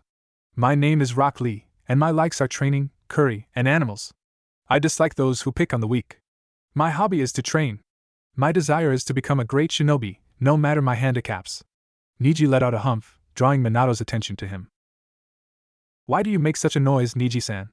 Minato asked. It is not Lee's fate to become a great shinobi. He has little talent for any of the ninja arts, and was passed for reasons beyond me. If he ever reached beyond the ranking of genin, I would be shocked. Lee looked down from the scathing review, and Tenten looked uneasy at the harshness of Niji's words. Minato was agitated by them, and simply shook his head. I truly doubt, Niji-san, that you have been given the ability to read one's fate, so you should not act as if you can. His sentence ended in a sharp tone. Lee-san can become great, even if you say he is not talented in the ninja arts. With training, I am sure he will succeed. Now, Tenten, tell us about yourself. Tenten was surprised at the shift of focus, but she simply nodded her head and began to speak. Hi. Well, my name is Tenten. I don't have a last name. My mom left my father and decided to drop his name from our names. I like fortune-telling, fuinjutsu, and weapons, and dislike cheaters and people who underestimate girls. My hobbies are pretty much training and dancing, I guess. It helps me with my attacks. My dream is to become as great a ninja as Tsunade. Minato simply nodded. Those are good goals to have, Tenten-san. Now, Niji-san, tell us a little about yourself. Niji let out a small sigh and quickly got it over with. I like training, herring, and meditation. I dislike many things. My hobbies are personal, and my dreams unreachable. Minato let out a sigh at his godson's conduct but simply let it go for the moment. All right then. Now let me explain what I mean earlier when I said if you pass. The truth is, you have not yet become genin. What do you mean, Minato-sensei? Lee quickly called out. There is a secondary test with a much lower passing rate that one must take in order to become a genin. If a team fails, then they must either go back to the academy or, if their sensei recommends it, be dropped from the program altogether. Niji was surprised he had never heard of such a thing, and was intrigued on what would the test be. The test will commence tomorrow at daybreak. I'm going to give the time until then to prepare for it. How do we prepare for it? Tenten asked, beating Lee to the punch. Pretend it is a survival exercise. But you will have to survive against me. Lee's eyes widened in horror. Survive against you? That is impossible. Minato nodded. While that is technically true, surviving against me is not the goal of the exam. Then what exactly is the goal of this exam? Niji asked directly, curious as to where this was going. You will find out tomorrow. The only hint I will give you is this: look underneath the underneath. Meet me at Training Ground 7 at 7 a.m. And with that bit of advice, he vanished. The three genin. Look underneath the underneath, huh? What do you think he meant? Tenten looked to ask the two boys of her team, but was greeted by only Lee's face, Niji already leaving. Where are you going? She called out to him. To prepare. Niji replied, never looking back. I swear, when I get out of this, Minato-sensei, I will shut off all of your chakra points. Minato would normally be slightly worried about the talented Hyuga's threat, especially since they lived with one another, but he was too busy trying to repress the smirk that was naturally forming on his face. It wasn't voluntary, but it reminded him of a funny incident involving Niji's father. Kushina had confused his Byakugan ing the hot spring, in an attempt to find his perverted sensei, as peeping. So, much like the situation his father had been in, he was tied to a stump. Niji-san, that is not a nice statement at all. Minato-sensei would only have done this if he had a good reason to. Correct, sensei? Lee tried to calm Niji down. Tenten followed Lee's lead. Yeah, Niji, there's no reason to flip out right now. No reason to flip out? Niji quickly fired back at the bun brunette. Of course there is a reason to, as you so put it, flip out. We have failed the test, which means we are going back to the academy, where I will be forced to endure another year of. I believe that is a sufficient reason to, as you put it, freak out. Minato had calmed his chuckles and spoke up. You three don't have to worry about that, actually. We don't? Tenten was surprised by this fact. Does that mean that you will pass us because of how impressive we were, sensei? Lee asked in excited manner. Minato shrugged. Actually, you guys performed so impressively poor out there that none of you are going back to the academy. I am going to make the recommendation that you be dropped from the program altogether. All three kids went wide. Say what? All three said, Niji angrily, Tenten confused, and Rock Lee dejectedly. Your performances were so terrible that you shouldn't even become shinobis. Let alone you ignored the one piece of advice I gave you yesterday. I did not ignore it, sensei. Lee quickly yelled out in protest. I made sure to look underneath the underneath, and was always making sure that you were not leading me into a trap or were actually some sort of clone or anything like that. Minato sighed. True, Lee-san, you did do that, but that was not what I meant by it. I was referring to the rules I set up at the beginning of the test. What do you mean those rules, godfather? Niji abandoned all sense of decorum at the threat of his future livelihood at stake. They were quite clear. Those who got a bell passed, those who didn't would be sent back to the academy. Only two could succeed. What could be any clearer? But those rules should have made you suspicious in the first place. Why would I be able to take on one or two pupils, but they assigned me a team of three? Why would I assign a test that these pupils would foolishly attack me one-on-one, challenging a jonin freshly out of the academy? The thought you could possibly do it by yourself is ludicrous. I was probably more talented than you were, Niji-san, when I took this test with Jiraiya-sensei, and he beat me down as well on my first attempt at the bells. So tell me, what was the purpose of this exam? Minato left the question hanging out there, a key factor if he would pass them. Even if it was his godson, he would still fail him here if his team did not get this answer correctly. He heard a noise coming from Tenten, and turned his attentions to her. You were saying something, Tenten-san? Tenten looked petrified, praying she wasn't wrong, before she took a gulp. Could it be we were supposed to work as a team? Minato internally let out a sigh of relief as he nodded. Yes, Tenten-san, you are exactly correct. This test is supposed to teach you teamwork, and seeing if 3 students can comprehend this concept. You may think power or flashy techniques are keys to succeeding, but you are wrong. It is your team that is most important. He paused for a moment, reflective, before he decided to tell them the story. Do you ever wonder why you never heard of my teammates? Why there are no stories about them? You think there would be, considering the legend surrounding me. Lee was the first to answer. No, sensei, I have not thought of that, but I am assuming that they perished. Minato nodded. Yes, they did. They died over 20 years ago, when we attempted the Chunin exams in Suna when I was 13. He paused his story when he heard a mumble from Niji. What did you say, Niji-san? Speak up. Niji looked up at the man and repeated what he said. They must have been weak, and fated to die. He defiantly decreed. Minato smirked, and shook his head. Perhaps you are right this time, Niji-san. Perhaps they were fated to die, but they were anything but weak. Minato took a deep breath as he prepared to tell the story. Their names were Hinata Suzuki and Koba Richi. Hinata is a total tombo, an expert on fire jutsus and was highly interested in swords. Koba was a bit of a goof, he was our class dead last, but I knew he was incredibly reliable and quite good at taijutsu. We had been a team for 3 years just about, and were getting ready to take the Chunin exams a second time. We had taken it in Konoha the year before, but got knocked out in the second round by a group of pretty powerful Taki shinobi. One of them was promoted to Chunin that year in the exams.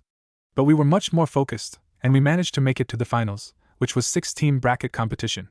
We had to fight in the first round, and defeated the Kumonin that we faced with little injury and were rested when we faced our competition in the semifinals, a team from Suna. We didn't have any knowledge of them, so the fact that one of them was a Jinchuriki came to a total shock to everybody from Konoha. Sorry, but what's a Jinchuriki? Tenten interrupted the narrative with this poignant comment. Minato had been expecting that question, since it was a taboo term in Konoha still. Naruto and his secret would be kept out of the public realm until Minato was sure his son had fully accepted his burden. A Jinchuriki is a person who, in an effort to control one of the 9 Ju, is made into a living seal of the demon. He explained, to the wide eyes of the three. A living seal? Why don't they just kill them, like you did with the Kyuubi? Tenten asked. That is a story for another day, Tenten-san. Anyway, we were challenging the Suna team, and had quickly knocked out the 2 teammates of the Jinchuriki, either of whom should have been taking the exam yet in the first place. I assumed they had just been full-ins, just so the Jinchuriki could enter the exam. I don't remember his name, but I remember his face. He had dead green eyes, and short jet black hair, and he wore a gourd on his back, which was filled with sand he could control, even without him willing it to do so. He could manipulate sand whoever he wanted, even sand that wasn't in his gourd, but it was that sand that would protect him from being even touched. He had shown no cares about his teammates, and had just stood idly by as we defeated them. It was 3-on-1, and we felt we had the advantage, but no matter what we did, nothing was hitting him. Koba couldn't him with taijutsu, and none of Hinata's fire attacks were doing anything. My seals weren't of much help either, and I hadn't mastered any of the lightning jutsu Jiraiya-sensei had taught me. So, I made a gambit that I regret to this day. Minato paused for a moment, looking at his enraptured students, before continuing. I cast a seal I was still learning, a double entrance seal. It is a seal that links 2 marks to one another, allowing things stored in one to be released at the other seal. It only works over short distances, but it was perfect for this match. I made the seal on a scroll I laid on the ground, and another on a scroll I was holding. Then, I had Hinata and Koba maneuver the Jinchuriki over the other seal. He had been half-heartedly attacking us, making us dodge, but I thought I had found a way to get back at him for underestimating us. So, I pulled out one of my custom explosive tags and activated it, and sealed it into the seal, and threw it as far away as possible. The 3 students gasped, having learned in class about both explosive tags and seals. It was a highly idiotic idea to mix the 2 together, and was suicide to seal an active explosive tag into a seal. Doing so was a very potent combination. Tenten, however, noted the genius in the concept, having been interested in seals already for some time. Because of how the seal worked, the explosion blew out both scrolls, and was magnified by the chakra in the seal. The guy never saw it coming. One moment he was lazily stalking us, the next he is up in smoke. Koba goes in to try to knock him out, hoping the sand wouldn't stop him, when the sand sends him flying back. The smoke clears, and the guy is suddenly flopping around. The force of the explosion blew up both of his legs, tearing them to shreds. We thought the match was over, and we were certain of it when he obviously passed out. We were waiting for the instructor to announce to us we had won, but that was when we heard this scream. It was coming from the guy, as the sand from his gourd and from the ground began to collect around him. First the legs were reformed with sand, and then his body formed, with one giant tail. The guy was the host of the one-tailed Ju, a tanuki named Shikaku. As I later learned, he gives any host insomnia, making it impossible to sleep in most cases. And when they do sleep, he temporarily gains control over his host's body. And with wounds as bad as the ones I had inflicted, in near total control of the body. From there, it was a mess.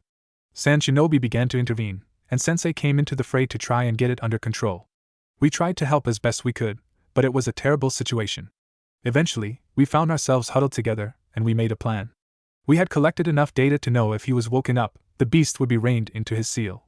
So we went in, Hinata turning the sand into glass and Koba breaking it up, while I helped try to disperse sand with a lightning jutsu that I wouldn't have tried in any other situation. We were actually making a lot of progress on our part. We had a couple other shinobi helping us, and we had opened the face temporarily. I made a move with a seal I had prepared, a shock that was supposed to wake him up for a moment. But that is when it happened. Sand spikes shot from the demon's paw, and I could only watch as they impaled Koba and Hinata. After that, I was knocked out by a spike landing a few inches to the right of me. Another shinobi came in and saved the day, using the opening we set up to wake up the boy long enough for the demon to be forced back into the seal.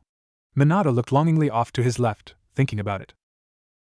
The boy died from bleeding out, and sooner resealed Shikaku into his ancestral container, a blessed teapot from a very ancient and powerful monk. And I was without my team. But without teamwork, we wouldn't have lasted that long.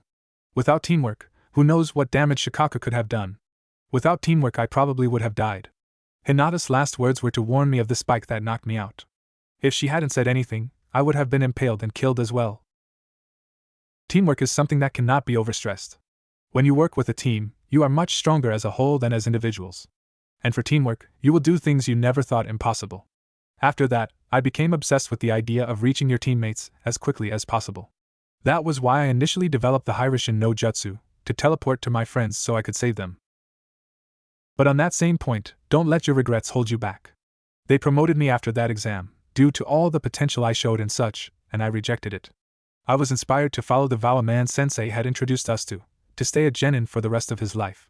Jiraiya sensei knocked some sense into me, saying that Hinata and Koba wouldn't want me to spend my life ignoring my potential. One shouldn't live their lives for the dead. Minato finished his rant, giving them a moment to let it sink in. After a minute, Lee suddenly bowed down to Minato. Please, sensei, give us another chance. I swear I will perform the best teamwork ever. Tenten nodded. Please, Minato sensei, give us another chance. Niji said nothing. Minato looked over the three, before nodding. Fine, I will give you another hour. However, there are 2 changes to the rules. Now, you must really capture the bells from me. And secondly, you cannot untie Niji from the stump. Do so, and you will automatically fail and be kicked out of the program, understand? Tenten and Lee gulped, looked at each other, and nodded. Hi, sensei. Niji only glared at sensei. Minato simply nodded. I'll be waiting for you. With that, he vanished from the genin's eyes, dropping something none of them noticed. The 3 genin looked towards one another to try and figure out what to do. Niji struggled with his ropes, while Tenten and Lee looked at each other. Tenten nodded slightly towards Lee, who moved to the back of Stump and grabbed the ropes. Niji squirmed in protest. Are you really that stupid? He said not to untie me. I will escape myself. I will not let my teammate to be trapped to this stump. For teamwork's sake, we need all 3 of us. I know I am not the best, and I still have very far to go to become so. I know you are very good though, Niji, probably a lot better than I will be for some time. Tenten and I cannot do this alone, so I am untying you so we can win. You idiot! If you untie me, none of us become shinobi? Do you think he will not know what you did?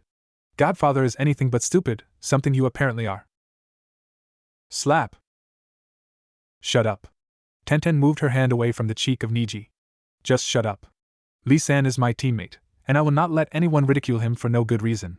Both Lee and I think this is for the best, and if you weren't so stubborn, you would realize that too. So let us help you, then we can go and get the bells.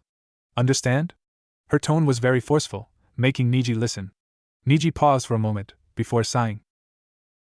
Fine, hurry up, Lee. He said in a defeated manner, and quickly found himself free of the ropes. If they had been normal ropes he could have escaped fairly easily, but something about the way his godfather tied them, or something about the ropes themselves, made it impossible. Niji stood up, and brushed himself off. So, what is the game plan? Suddenly, in a flash, Minato appeared before them, picking up the kunai he had dropped. You disobeyed my direct orders. Do you know what that means? He menacingly stood over the 3. Tenten looked around before finding her voice. Yeah, it means we were using teamwork, and being good team members. Hi, Tenten-chan is right. Lee upgraded the suffix of his female teammate. We are working as a team, just like you wanted us to. Niji looked at the 2 and sighed. I'll back them up here. We are a team now, sensei, just like you wanted. Niji was internally praying that this act of bravado wouldn't get them booted from the program altogether. I only have one thing to say to you 3. Minato paused, turning his attention to each 3, building up the suspense, as all 3 unconsciously leaned in, awaiting their fates. You pass. Naruto smiled as he looked over to his father, eating his lunch with little notice to him at the moment. This was because, for the first time in a few weeks, it was just going to be him and his father. Jiraiya had left a few days before on account of his duties to the village as spymaster, While Niji was off training in solitude at his secret spot Minato had privately confirmed to be by the riverbank off the northeast wall of the Hyuga estate, the same location Hizashi had trained at years before. Other people were not highly privy to the location of the Namake's estate, and most of them were aware that today was a day for father and son. Minato quickly finished his meal and looked over to his son, who had turned back to finishing his meal. "So Naruto, what would you like to do today?" he asked Naruto. He thought to himself for a moment, could we go and visit Mom's grave? I mean, we went there the day you woke up, but we really haven't gone since then. Minato nodded in agreement. That sounds like a fantastic idea. Clean up and get changed, and we'll head over. Naruto groaned for a moment about having to clean up, but he took the dirty plates from the table to the kitchen. Minato got out of his chair and began making his way to his room to change into more proper attire. His mind could not help but drift to the scolding he had received a few days prior at the hands of the Hokage. Flashback. Minato barely looked guilty as he read over the decoded message sent from Kumogakure. You had the gall to go to Kumo, unauthorized, and follow it up with an assault on the leader of a village? While officially bringing up the fact both sides were willfully ignoring, in that the body Kumo obtained was not that of Heishi Hyuga, but of his twin. The ramifications this may hold down the road are tremendous. I had to send a letter of peace immediately after receiving that notification of a breach in peace. I ought to have you arrested, yandere or not, you know that, Minato? Sarutobi fiercely glared at his successor/predecessor. Minato didn't flinch at the admonishment. If you are going to arrest me, then do so, Hiruzen. I will not apologize for my actions. They needed to be done. Do we also need war? You are letting your emotions rule you. How can I rely on you if you are too emotional? Sarutobi asked him rhetorically. I wouldn't have started a war. His pride and ego would have gotten in the way of letting it escalate to between nations. Minato coolly responded. Perhaps you knew, but that was over a decade ago. People change. And as a leader, even a former one, you need to get over your personal issues. You know that, right? Minato began to feel guilty. He did know that. He truly did. But I know you would have wanted to do the same thing, Hiruzen. And as I was not a formal shinobi, I thought I could do something about it. You would have wanted to get justice too, right? Minato began to defend himself in a battle he knew he couldn't win. Sarutobi calmed himself down long enough to pull out a bottle of sake, motioning Minato to sit. Maybe that is true, but I also wouldn't have done something. You were never a great leader, you know that, Minato? He was shocked at that criticism, but held his tongue. You are one of the best damn shinobi I have ever seen, and a hero that would sacrifice himself without a second thought, but not a great leader. Not a bad one either, but you never got what being a leader meant. It meant compromise. It means, at times, hypocrisy. It means doing things that no one likes because it is in their best interest. Why do you think I give Danzo half the leeway he gets, or asked of you to keep him by your side, despite your history? It means meeting the man who led the destruction of your sensei, and shaking his hand for diplomacy. And it means not provoking wars with Kumo over a personal grudge. Do I make myself clear? Coincidentally, Minato had just remembered why Sarutobi was called God of Shinobi. He had come to accept he had acted poorly, not simply that, but stupidly. He had only planned for the encounter, not the fallout. He had forgotten to think, and he had endangered the village, and deserved that verbal beatdown. However, he did disagree with Sarutobi on one major point. Hey Dad. Let's get going. Minato looked at his son, dressed up. He smiled back at him. Sure, son. Let's get going. As they were in the forest, alone on their march to Kushine's grave, Naruto began to ask questions. So, Dad, how is Niji's team? He won't tell me squat. Minato chuckled. Nothing much is happening right now. We are just getting used to each other's abilities. Between fighting Niji to show half of his abilities, and trying to find a path of concentration for Rock Lee, we are having issues meshing. Besides a few D-rank missions, we haven't done anything major. You don't need to worry. It will be a few months before you need to worry about me leaving for a few weeks for a mission. Naruto frowned. It almost sounds like being a ninja is boring. Minato smirked. Well, I think it would be better that way, don't you? If you don't need to fight, that means there is peace in the lands. Naruto hesitated, but found himself agreeing to what his dad was saying. Yeah, I guess you're right. But it doesn't hurt to prepare, right? So we should all train up to be as strong as possible, right? Maybe like teaching me Rasengan? Naruto decided to try and ask again to learn the move he truly wanted to learn. Minato couldn't help but roll his eyes. Didn't I tell you need to wait until after you graduate from the academy? Along with a couple of other techniques you need to know before I let you start. But don't worry so much. You don't have to focus so much on growing up, you know? I moved back the age to 12 for most graduates for a reason. It was to allow them to live a more normal life than in older days. He tried to sagely tell his son. As much as he enjoyed watching his son's eager attitude, he was dreading the day he would go out for a C or B rank mission. What if he didn't come back? As a parent, he was supposed to worry, and he was taking full advantage of it. Dad, it isn't just growing up. Who wouldn't want to learn cool moves, you know? And I need to get as strong as possible ASAP so I can become the next Hokage. No offense to Gigi, but he already retired once. And if he picks someone young like you were, I might have gray hairs before I get a chance. One somewhat noticeable difference in Naruto, his father noticed, was that he had begun to think things through more often. It had been a part of his lessons he gave to do so, but seeing it in practice was good as well. Minato shook his head. Well, you don't have to worry so much about learning cool moves. You definitely aren't ready for Rasengan, but I will give you some avenues to learn cool jutsu. But it won't be an overnight process. Naruto began to get giddy at the prospect as they made their way into the graveyard, which quickly sobered him up. He eyed his mother's grave, wishing he had the same chances with her he did have with his father. They lingered there for nearly a half hour, enjoying mindless conversation with the late Kushina Uzumaki, when Minato gave a somewhat serious look to Naruto. Naruto, could you head home before me? I have some private things to say before I leave. Naruto, understanding, nodded his head. He quickly kissed the grave and told his mother goodbye before telling his father he would see him soon. He bounded out of the field, leaving Minato mostly alone. The figure dropped its genjutsu once both were sure Naruto was out of range. What are you doing here, Danzo? Minato spat towards the one-eyed cripple. Danzo kept his somber look on his face. Am I not allowed to pay my respect to the deceased as well? Not when it is my wife, Minato defensively said. Now. There is no need to get angry. I thought you would be more willing to see me, after spending so much time with your son after a long absence. Especially seeing as I kept my promise to you that you forced me to swear, Danzo told him. You only kept it because you fear what I would have done otherwise. And my time with my son gave me even more reason to detest you, Danzo. Minato narrowed his eyes towards him, but he did not notice. Well, I did not come to speak about your son. I came instead to congratulate you on your little fight with Kumo. Had I the capability, I would have wanted to do the same thing. Minato suddenly cut him off. The difference is, I did it for a fallen friend. You would have done it solely for the war to follow. Danzo shook his head. I would not do it, just for the war. You severely misjudge me, Minato. Whatever is best for Konoha, that is what dictates me. Are you not the same as me? Minato shuddered at that comparison. Never compare me to you again, Danzo. Now good day. He began to leave the field, stopping only to say his goodbyes to Kushina. As he was almost out of sight, Danzo had the last word. You will see I am right someday, I know you will. Like father, like son. Naruto sighed in boredom.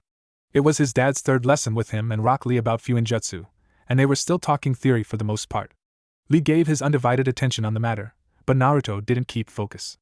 It wasn't out of some expected genetic entitlement that he would be a master Fuinjutsu user, but out of a disinterest on the style itself. Despite his father's best interests to make the lessons exciting, such as demonstrating how to create an explosive tag, Naruto was barely feigning interest. The current matter the former Hokage was lecturing about was in relations to the special paper needed for most seals. Lee broke up the lecturing with a question. Question, Minato-sensei. Minato stopped mid-sentence and acknowledged the statement. Ask Lee-san? Lee double-checked with the notes he had been taking before speaking. You said that this chakra paper is by far the best conduit of the seals, but you also mentioned how everything had the potential to be used for a seal. Does this mean if I put a storage seal on a boulder, it could be used as such? Minato smirked, remembering asking that same question 25 years ago from his sensei. Well, it is possible, but the effect is far diminished. And the boulder is not exactly a stable environment to put a seal. It would most likely just end up blowing up in your face. Seals need smooth surfaces, because the ridges on materials like stone or natural would destabilize the seal and make it a de facto explosive tag.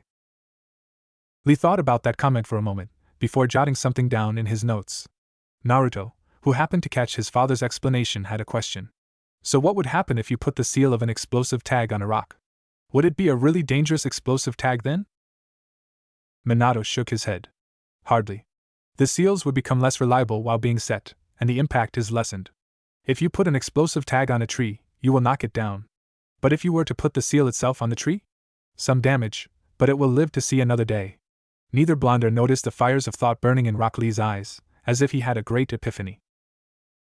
The lesson continued for a few moments longer, before Minato looked out the window and realized it was getting well past noon. He turned to the duo. All right, lesson is over for the day. Lee, I think you should spend some time at the training post. I've seen an improvement in your taijutsu overall, but I know with your problems that your abilities in the art are of the utmost importance. Lee nodded his head. Yes, sensei. I will go there immediately. I will see you tomorrow at 8 a.m. for the team meeting. He saluted his sensei before turning to Wonder. And Naruto-san, have a wonderful day as well. Naruto nodded back to him. No problem, bushy brows. Hope you have a good day as well. His father followed suit. Have a good day, Lee-san. I will see you tomorrow.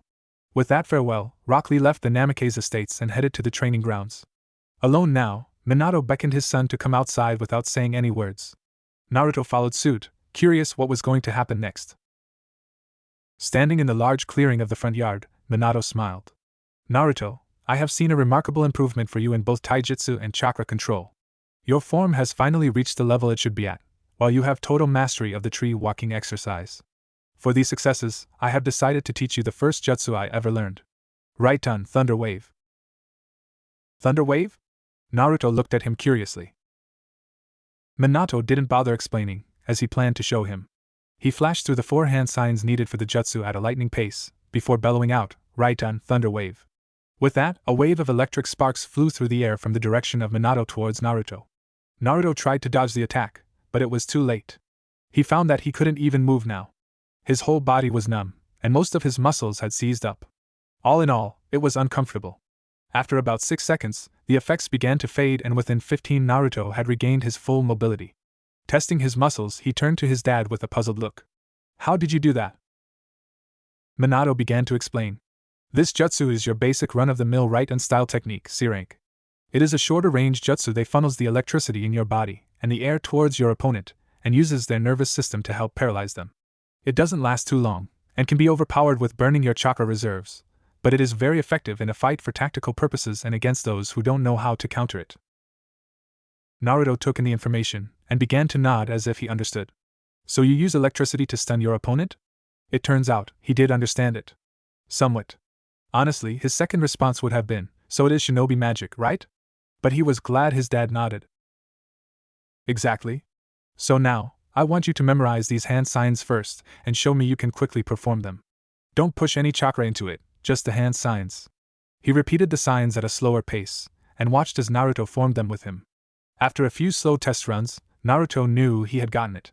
So, he quickly flashed through the 4 hand signs and held his hands out in the air. Right on, Thunder Wave. He mimicked his father, making sure not to pump any of his reserves into the technique. Minato nodded sagely. This is perfect, Naruto. Now, this is the tricky part. You are going to have to pull the chakra from your body and imagine it becoming electricity. Imagine the air around your body becoming electricity as well. Then, perform the hand signs, letting the chakra run through you, before you push it towards me. Wait, so I am attacking you? Naruto asked him, a little worried for his safety. Minato was quick to extinguish his fears. Don't worry, I am more of your practice dummy. I won't get hurt, you should know I am made of stronger stuff than that. Naruto still had a worried look on his face, but he steeled his nerves. Alright, Dad, here it comes. He went quiet for a moment, following the advice of his father. Then, he quickly performed the hand signs before pushing his hands out in the air, hands still in the final sign. Right on, Thunder Wave.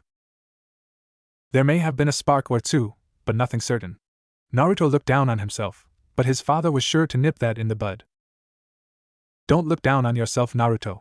Konoha wasn't built in a day. Let's try it again. Minato watched as his son was quick to agree with him, and prepared to perform the jutsu again. He has your determination, that much is clear. He thought to himself and his habanero. They practiced for a few hours, but it was largely fruitless. Minato was beginning to feel the air get excited by his son's technique, but nothing concrete had manifested itself yet. Naruto was disappointed, but Minato reminded him how long it took for him to create the Rasengan, as a reminder of the length of time it could take for jutsus.